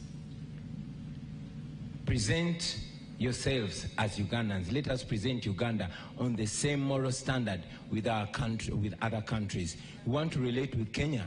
Kenya has a semblance of democracy. We want to relate with democracies, but we are bringing dictatorship to them. Let us level up. Let us have the moral standard. Let us be on the same moral standard with other countries, and we are going to be respected. Now we are not respected, we are only feared. Okay, thank you very much. And you did not allow me to... I'll be returning to you shortly. Right, just you can hold that one. I'll be coming back to you. Candidate Nandala Mafabi, there were questions for you in the room. What saith thee? Yeah, thank you so much. First of all, with tourism, my take on that, one, of course, security is important. Tourism cannot come here when it is secure. Number two, we should invest more in infrastructure, the roads, network, and this tourism, of course. I would even go further to talk about the rail line. We need to put back our rail line to deal with most of the things we talk about. Also the press, we should have a positive press. Voter apathy, yes, it is there, but a thief cannot chase you from your chamber. You must make sure you work in the chamber until you arrest him or her. My proposal to voters, kindly read our manifestos, see which one is the best, and go vote, because one day we shall make it. Amin said that if the referee is biased, when you are playing football, make sure you score a goal where even the blind sees that it has entered, so that it cuts the net and everybody confirms. I think this coming election, if we all voted and voted the NRM out, everybody would see even Biamuka Maulu have nothing to say. High cost of living in Kampala, everybody know high cost of living is everywhere. I think because you stay in Kampala, maybe people can even afford something, but people are going without anything for weeks. So I want to assure you that high cost of living is a result of cost of production. We have high taxes, we have high cost of production. Now we have talked about electricity, it's very expensive, and that's why electricity is one of the catalyzers to make production. Water, mention it, and in Uganda, the tax exemption are given to foreigners. So we are the one who bear the burden for foreigners instead of the Ugandans. Corruption is also another cost, because when the costs are, taxes have to be put there to tax you, so that they're able to cater for the corruption of the 10 trillion. You said, I copied your motto, no. We said fixing the economy, money in our pockets. I don't know if yours is like that. But I'll also give you an example. Busoga College, where I went for, when I started from, it says, Kurakatonda negwanga lyaffe, for God and the motto of Uganda is for God and my country. Should we also say that Uganda copied from Busoga College? On the issues of Museveni, you see, for us, we're in this campaign not looking for, we're not in for hate, we're not targeting anyone. What Museveni has done. His 40 years are over. We need to move on. What he has failed to do is what we are saying, it is us to fix it. So we are bringing unity. We need to reconcile this country. We need truth-telling, and this country must move forward. Museveni is just one individual. The country is bigger than Museveni. So for me, I believe we need to have our country united, and should we forgive him, there will be truth-telling. Nkunyinji, you said we should join hands. Everybody knows how to mobilize. For you, you may be mobilizing using music. We don't have music. You'll be mobilizing by carrying M7, we don't carry, for us to go to villages. So there's no measuring tool that you are the best. I think we have to wait until the D-Day. That will be the determining factor. All right, thank you so much. Just a small one. The press, we're sorry the press being hurt. We feel bad about it. And of course, even this is where I want to make a comment, that I think the state should come out clearly. We need EC to come clear about this, because there should be fair play. We don't want any candidate to be, his or her supporters be hurt. We need it. Electoral Commission should take charge of the election. But I also had the Electoral Commission chairman saying after voting, everybody should leave the polling station. I thought this gentleman was a judge. When I look at the rules, the Presidential and Parliamentary Elections Act, it's clear says that after voting, a person should stay 20 meters from the what? The polling station. Is that the same way by saying people should go home? That shows there's lack of people of understanding in this country, and these are the people who are going to be the referees. We want to pray to God that they learn the law and understand it. What do you want to do at the polling station by chasing people? You must be wanting to steal. Let him come out clear to tell us. All right, thank you so much. Mr. Joseph Mabirizi. Number one, I want to arrest the fears of voters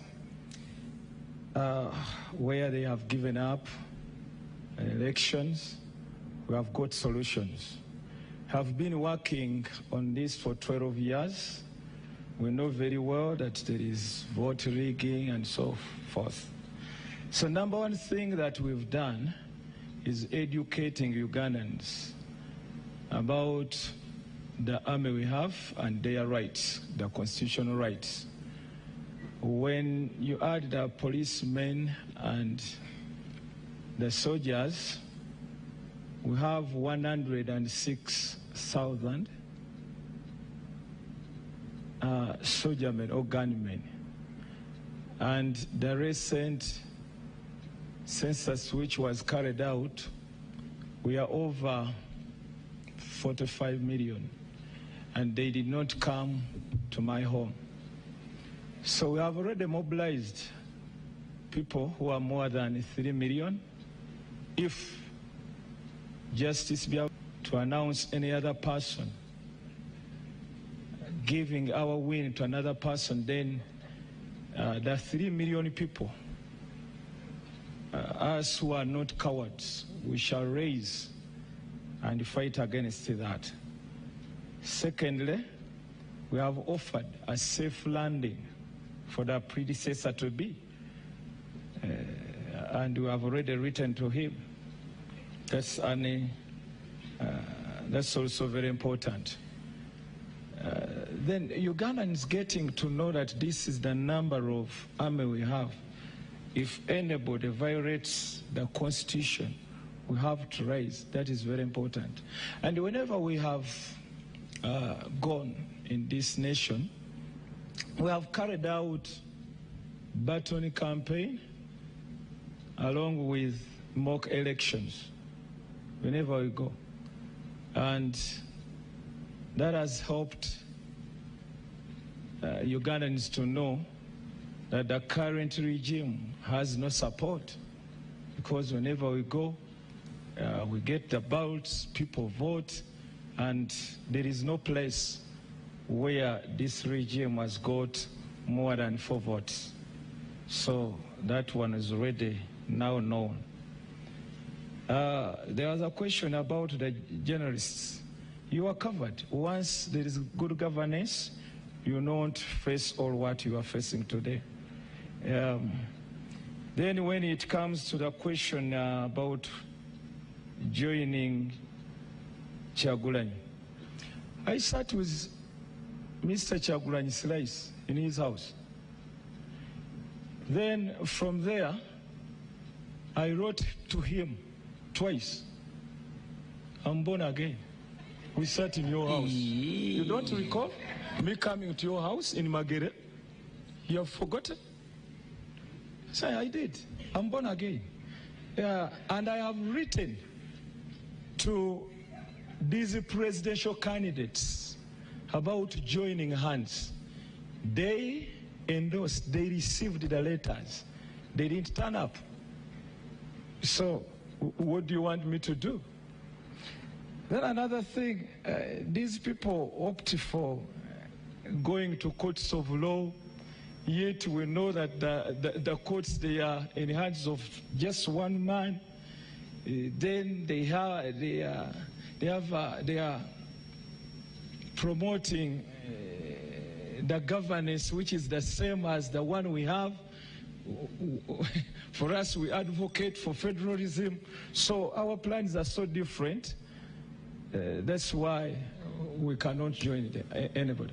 All right. To all the 5 candidates on the floor, as we're looking to our social media platforms and getting questions from the online audience, we also have a desire to hear from you on sectors that have shown immense potential, but yet they are still not given that much attention. Sports is one of them. The creative industry is another one. And of course, some people have not had responses of candidates regarding protection mechanisms for the Fourth Estate. That being said, as you prepare your responses, turning to our social media platforms, someone has put a crying emoji and said, but help me.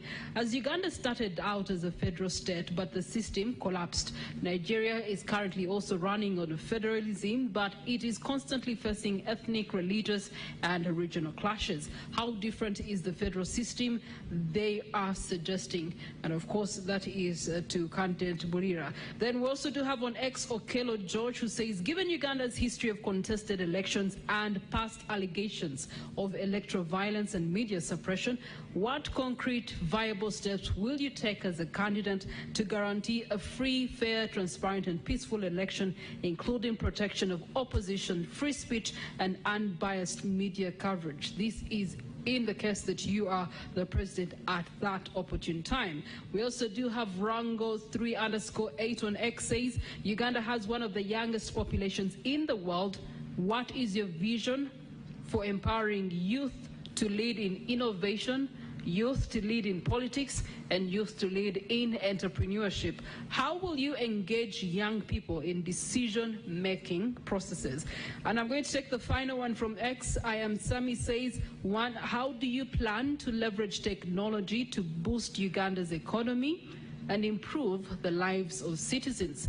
2, what strategies would you implement to increase access to digital services, especially in rural areas?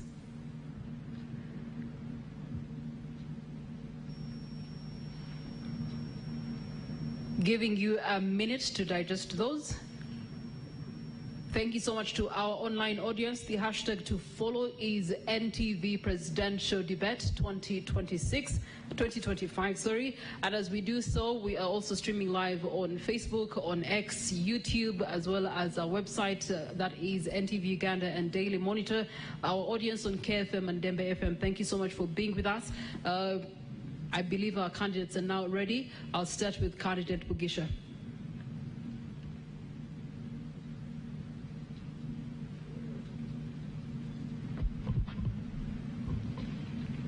The areas which have high potential but where there hasn't been adequate investment, as they have indicated, like in sports, like in the creative industry. The unfortunate thing is that that process really starts from primary education. Our primary education, the foundation of our primary education system is not being well designed, because you get to understand the different intelligences of the different people between 5 years to 10 years. That's where you get to understand how people have been wired different. We have concentrated more on the academics, and therefore many people who have got talent, like who could be the best of sports persons if there was investment in them, those who are in the creatives, those who can use hands for their skills, is lost at that point. We would have to redesign that, so that the moment you detect that someone is talented in sports or in the creatives or in skills in using, then as they go through the academics, but you specifically invest in those and put their specific institutions at a higher level, that would make them international grade in whatever they are doing.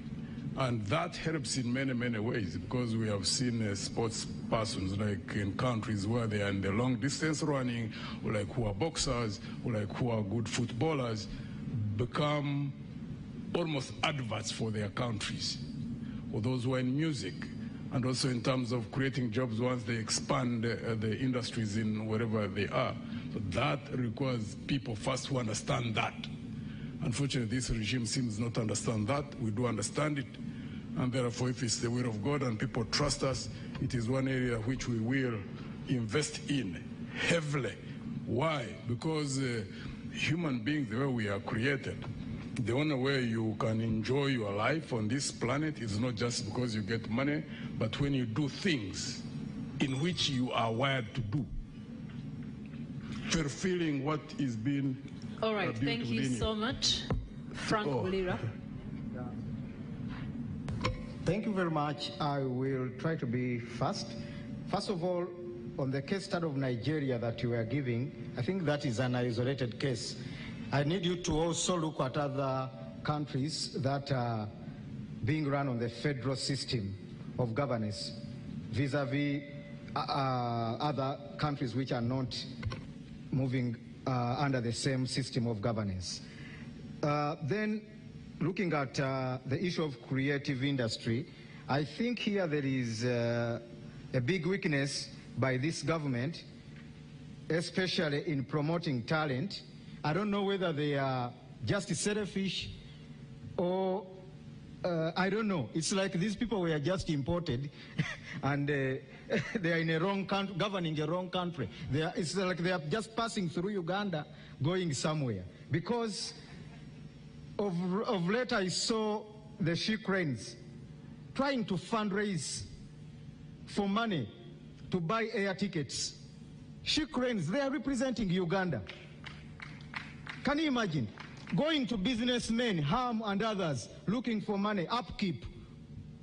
And you see people kneeling down before Mr. Museveni in the State House, getting sacks and sacks of money for self-enrichment, and you think you are promoting talent in a country. I've seen money being embezzled in the National Council of Sports, but when you go to the Gogo Cricket Oval, it is really in a sorry state. I was still, it's okay. Thank you for that. Mr. Jagulanyi, you're next. 2 minutes. Thank you very much. I always reiterate that the problem is about governance. And if we fix the government question, everything will flow. But before we fix the government question, everything, every resource in Uganda is going to be reduced to regime survival, from public to private. Now, I'll tell you that I come from the creative industry, and I know how robust that industry is. But as we speak right now, I'm an artist, but without quoting any law, I was banned from performing my profession. Just a few days ago, a renowned artist called King Saha was blocked from performing, from having a concert, not knowing that when you block an artist like that, you're denying thousands employment. So the regime that we have here does not care about anything. All it cares about is regime survival. We must remember that the few times Uganda shined internationally, it has been either because of sports or because of creatives. When we get the gold medals or when our artists shine internationally. Unfortunately, even the creative industry has been captured today. You notice that we have a member of parliament who is an artist called Dr. Hildeman. He presented a copyright amendment bill. It was sat on by the regime because it empowers the creatives to be rich, to be productive, and to be able to employ other people. Very quickly, in our manifesto, we present the 4 A's because we want to build the creative industry right from school, right from childhood. We have a generation now that has not gone to school. It is unemployed and unemployable. We are grappling with it. But we have a new Uganda, a young Uganda that's coming, and we have to plan for it. And we're beginning this from school. We have 4 A's, that is the academics, the arts, the athletics, and agriculture. Now, leave alone the academics. Let's talk about the second A, that is the arts. in the arts, if we start focusing and investing and prioritizing the arts, you'll get thousands, if not millions, of Bobby Wines. I am an artist. I came from that line. I was able to guide myself. And it is that benchmark, it is that example that we want to bring and use in the schools, the same way with sports and all other areas. All right, Nandara Mafabi Nathan. Thank you so much. I forgot something about Evelyn. How do you reduce cost of living? You reduce cost of production, you reduce taxes, you expand the tax base, and remove tax exemption to foreigners. You will find that the cost of production goes down and the cost of living will be lower. Sports facilities, we have it in our manifesto. For us, we believe the Achibos here, the Dockers here, is it in Zukuru? If they had no facility, if they had better facility, there are more people here. That's why we're saying we need to put stadiums in every sub-region, and we are saying that at every sub-county there must be a real same facility to deal with sports. I'm not good at it, but we need to promote people's talents. If they are artists, they should be able to be promoted. I agree this should be taught from primary, going upward. Like sports also, they should start from primary. Youth, we have a plan of youth. For us, we are talking about enterprises. If you read our manifesto, it's very clear how we plan. We're saying every graduate, when he's living at the gate, will be handed 1 million shillings to start life. And when he doesn't have any job within 6 months, there will be enterprises to be set up, which the youth will manage, and they will be able to create jobs for others. They are very clear, and we're looking more in agriculture, in the ICT, because now this is the current one. Because if we talk about technology, digital platforms are really most important. But unfortunately, the internet is too expensive. I'm sure it might be the most expensive in the world. But in most countries, the internet now is so, even on the streets, the internet is free, where they should access. Currently, for example, most multinationals are using the youth, giving them jobs. Let me give an example. Like you get a multinational, say, auditing, preparing my accounts. You get a youth in India, are the one preparing, and they are using dictators, and are being paid, are being employed. And for me, ICT is one of the most important things to also create jobs. On violence during elections. All right, you can keep the rest for closing remarks. Each candidate will be given 5 minutes to close this debate and to say one last word to the voter, the constituency, 45.9 million Ugandans. Let's have a response from Mr. Joseph Mavidizi. Youth empowerment. Let me talk about youth empowerment. It starts with education. We need to overhaul the education system to come up with the education which fits our needs. Today, the education we have, it doesn't benefit. There's a microphone that is on. Let's switch it off. Thank you. Yes. It doesn't benefit those ones who pay school fees, the parents, neither the children. So we have a committee. It's already working upon that. We want to have a new system of education which can benefit Ugandans.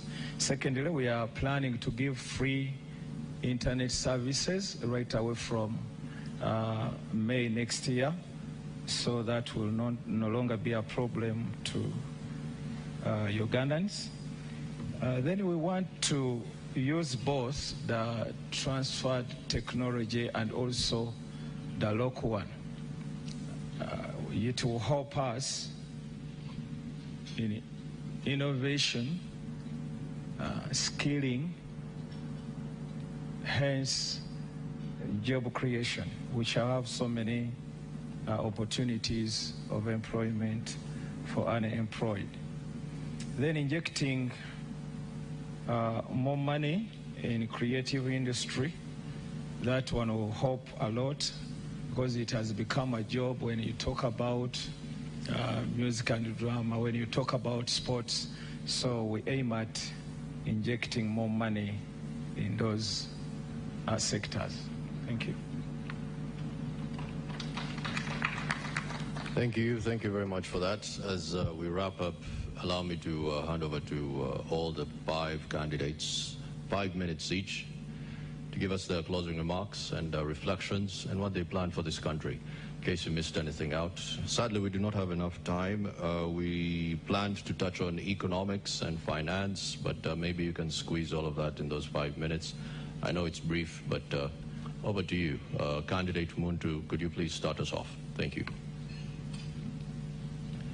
General Museveni is going to leave us a broken country, deep in debt, lawlessness, frightening levels of poverty. All systems and institutions have been broken down. There is almost nothing which can check power. The culture of a people who have so lost hope to the point that ordinary people are selling themselves for 5,000 shillings. Leaders are being bought at a higher rate, maybe 50 million, 100 million. That's the state of affairs that we do have in this country. And we are growing in terms of population increase. We have 47 million people. In another 25 years, we'll have hit 100 million people. We are going to face a larger crisis if there's no change of leadership. Also, too, the nature of change. Because we have had 63 years of leaders who go in there and they all almost do the same thing, continue moving the same direction. So there must be something up there which most people may not understand. There's absolutely no reason why 9 presidents can all go in giving promises and within a few years they all get drunk with power. What I promise the Ugandan people is 1, integrity, resoluteness in standing by what I've believed in since I was 23 years old. I am a man of his word. What I tell you today is what I tell you tomorrow. I am resilient. I've been tested, not just by money, which was unchecked. There were no systems in the army. When I commanded the army, I established the systems of managing national resources. I believe in equality before the law. I believe in justice. I believe in equal opportunities. Everywhere where I've been, I have ensured that I practice what I talk about. Therefore, consistency is very, very important. And more so, I project myself based on my track record. So, if it's the will of God and the people of Uganda trust me as I ask them to, it's not that I'm going to be tested. I've already been tested. Money, power, and high office has been the Waterloo for many, many leaders. Talk is cheap, Americans say. Where we are at, a broken down country, where it requires rebuilding of systems, reestablishment of functioning institutions, requires someone who has the character that by God's grace I do have. I work in teams. I am good at managing teams, at selection and managing teams. Understand the challenges we do have as a country. The future, if it's going to be different in terms of culture, in terms of direction, is not going to be easy sailing. It requires a resoluteness and determination, for example, to fight corruption. Is not an easy job because there are going to be counter forces that are going to fight, domestic as well as foreign. It requires management of national security services, the army, police, and internal security services, which require sophisticated management. In the manner where we are now, we are in a very, very precarious situation. Let me give just one example. The nature, the frightening situation that we are in. There is a constitution. Everybody knows that if the president was going to a coma, the vice president would take over. I have asked in 8 districts where I have been that experience.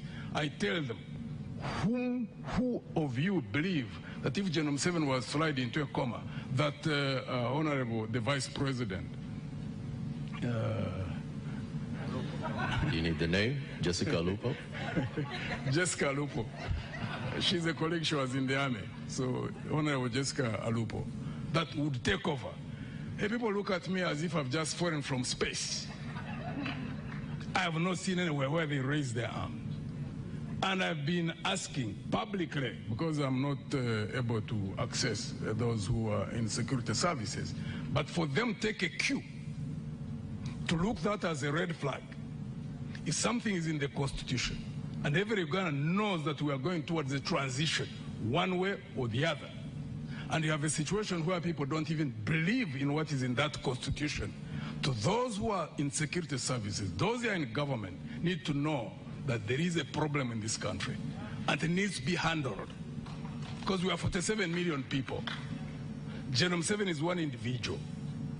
The security of the country cannot be tagged on one human being. I keep asking people, because there are those who say if Genome 7 goes, that the country can easily go down. Ask them, if God recalled him tonight, will he go with the country? Of course, they say no, he won't go with the country. Therefore, we need to deal with the country.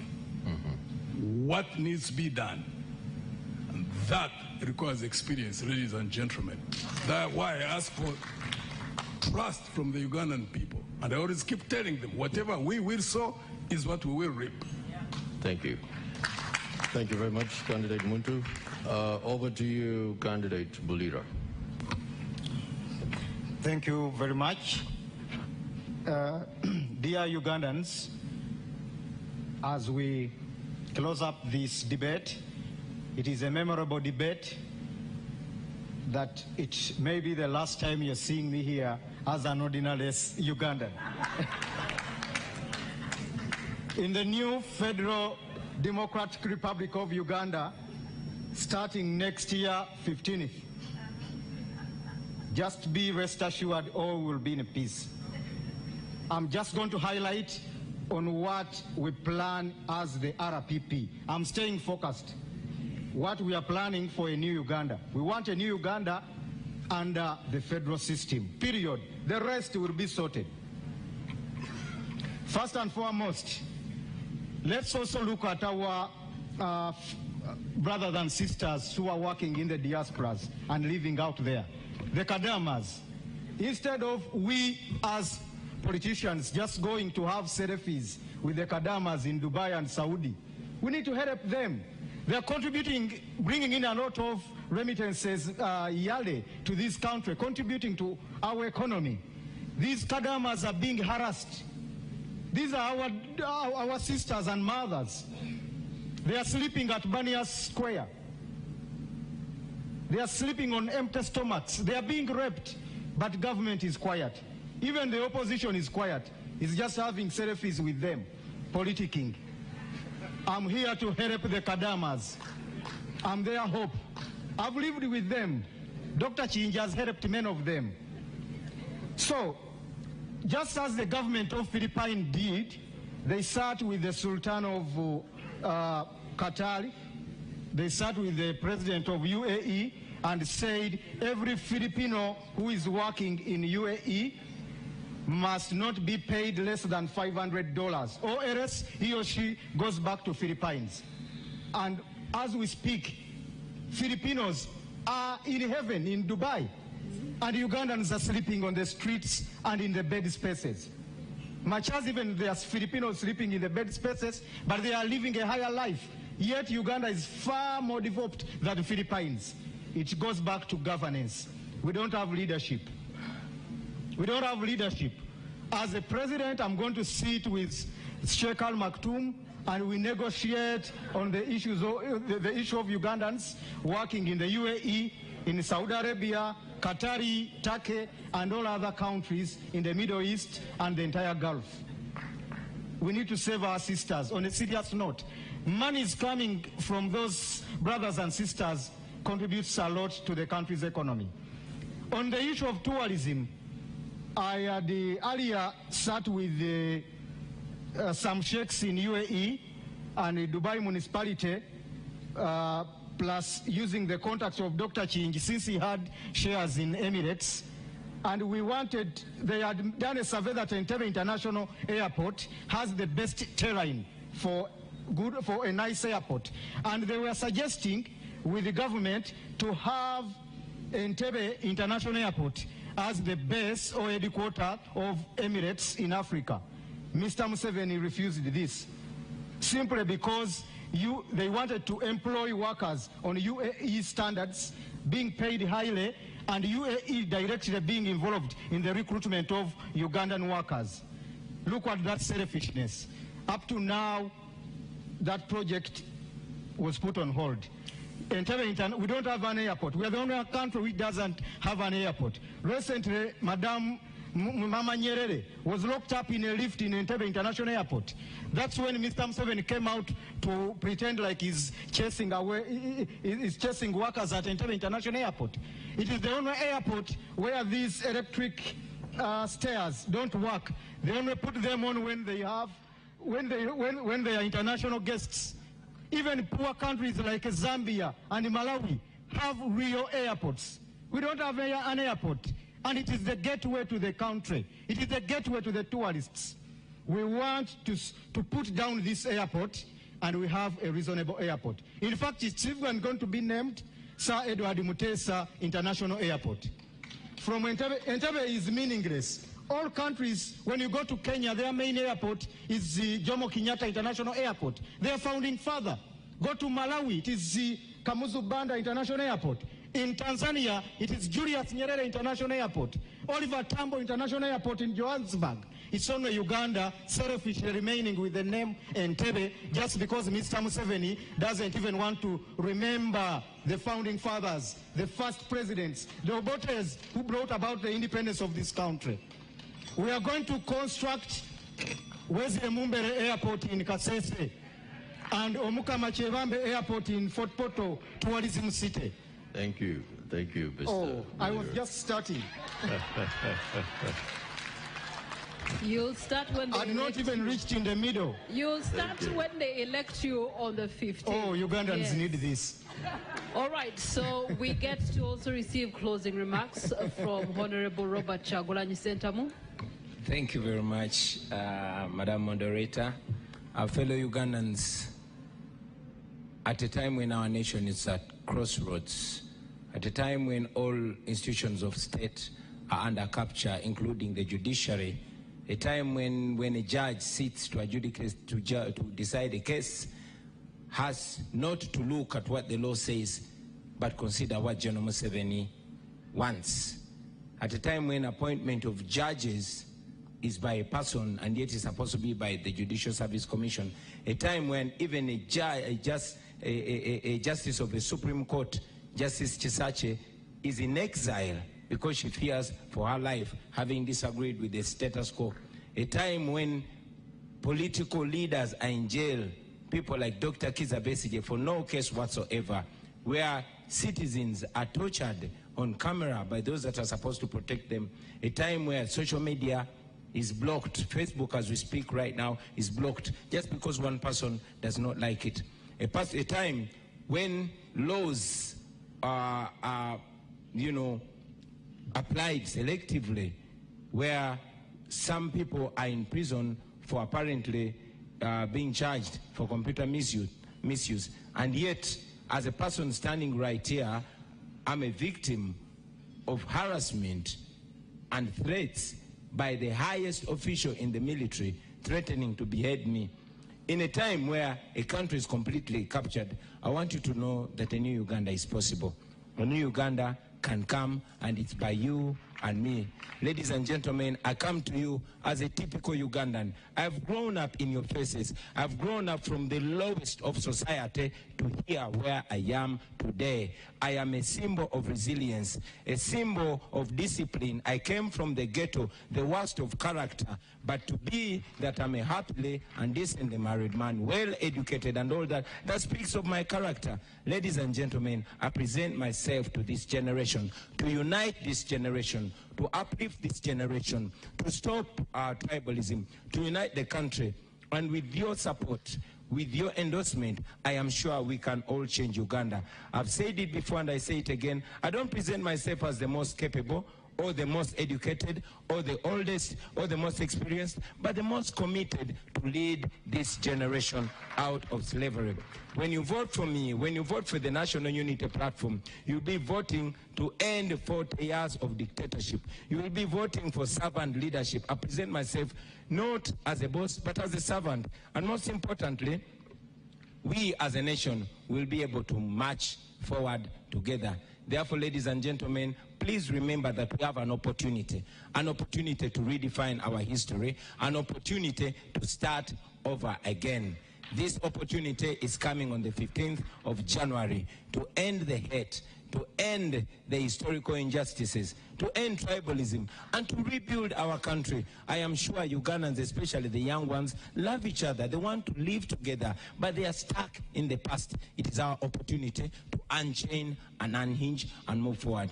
Therefore, I call upon all of you to vote for me. Yes, I have the highest respect for all these contenders right here, but I'm the best choice. The people of Uganda have shown it to you.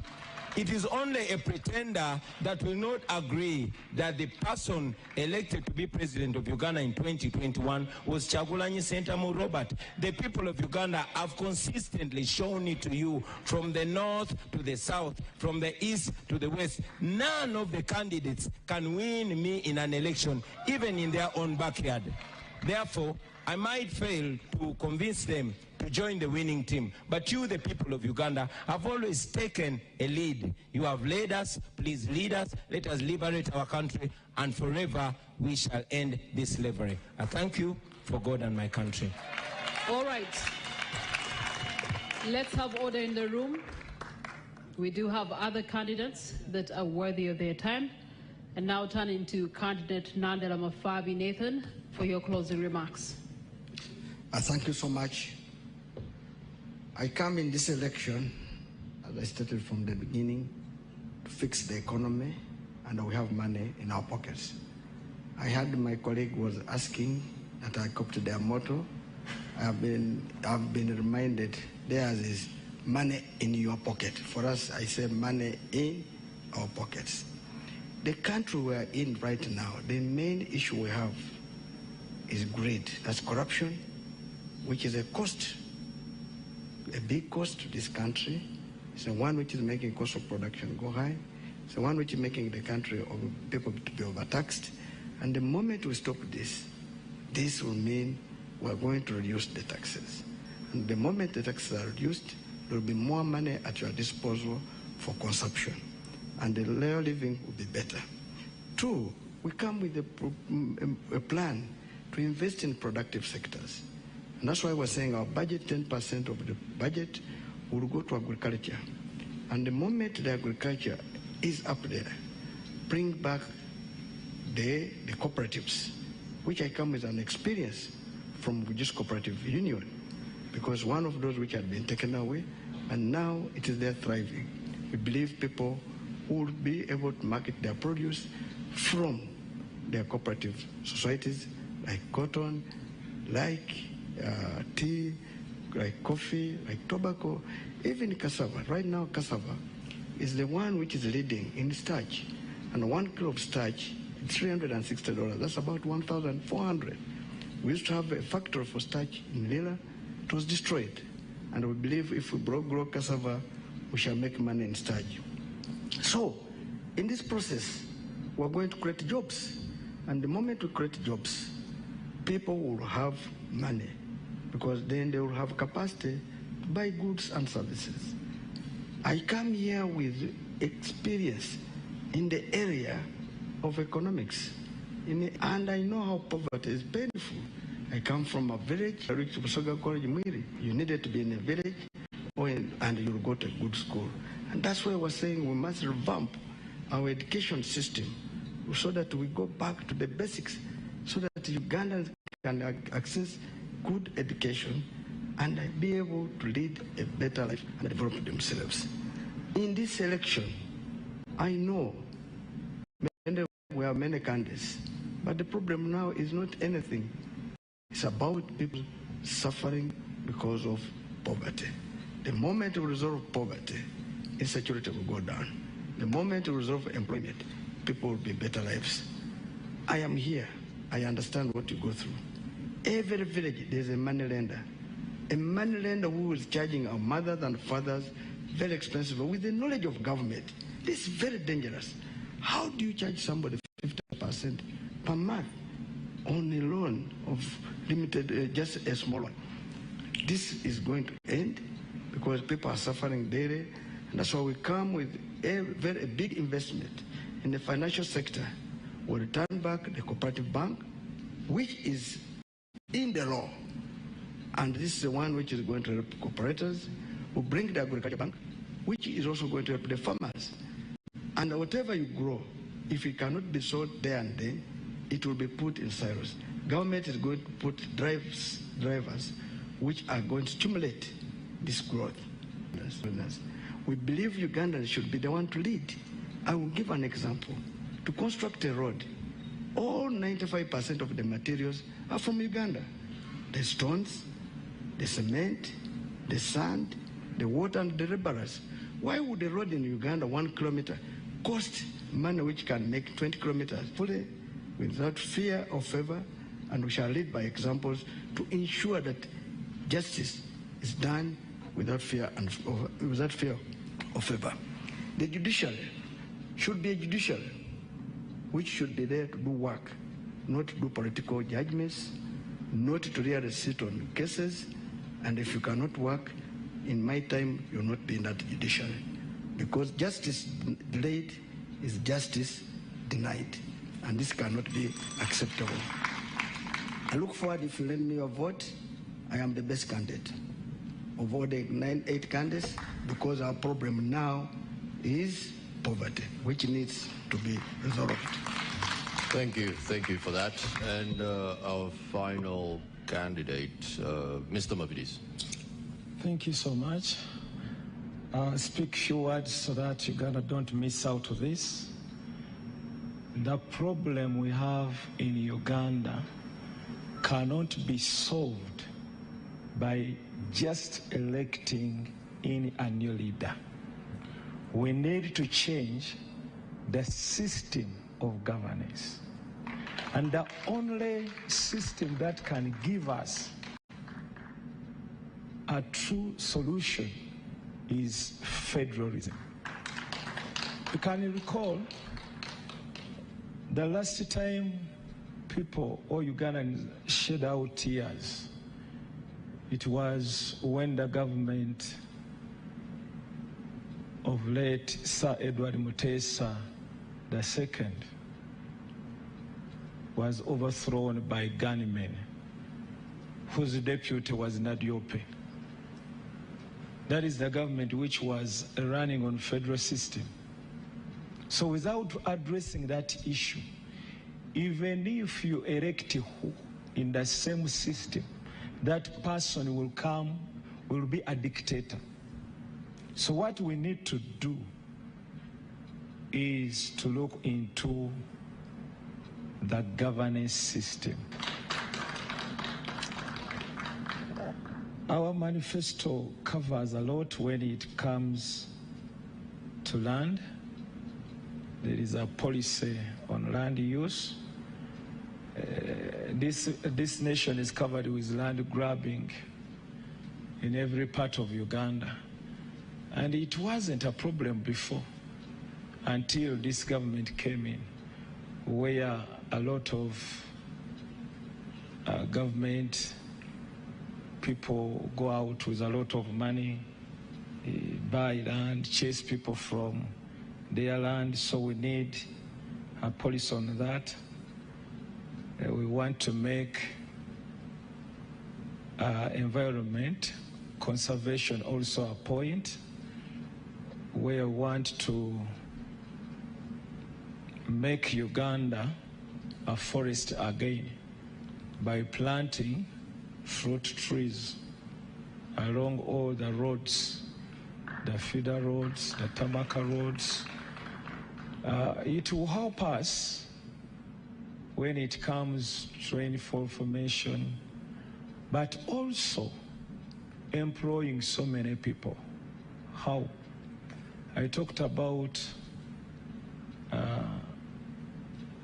getting simple machines to use, that is agricultural modernization, which is very important in our nation.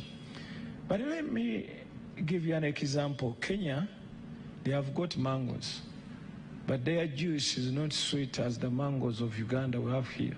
So they come here, they buy mangoes, they take to their nation. Go to supermarkets, and ask for juice that comes from Kenya, it costs 15,000, 20,000, 10,000.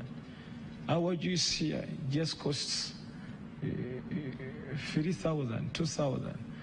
So we need that value addition and the things that we do here, and that will open for us a large market that is international. You know, we have been talking about East African Federation, then Africa, Pan-Africanist, what. Before you do it in your country, you cannot trade it in anywhere else. We need to work. We need to make sure that in our country we have federal, so that we opt for East African Federation. And that is the problem that we are facing. Now all the countries, the neighboring countries, they are scared of us because of our way of governance. They don't know what will happen. And you've heard some of the neighbors saying, we had a settled nation, but now what has come, the instability, it is because of Uganda. So we want to deal away with that. There is another important thing that people are not considering. We have been voting, and we supported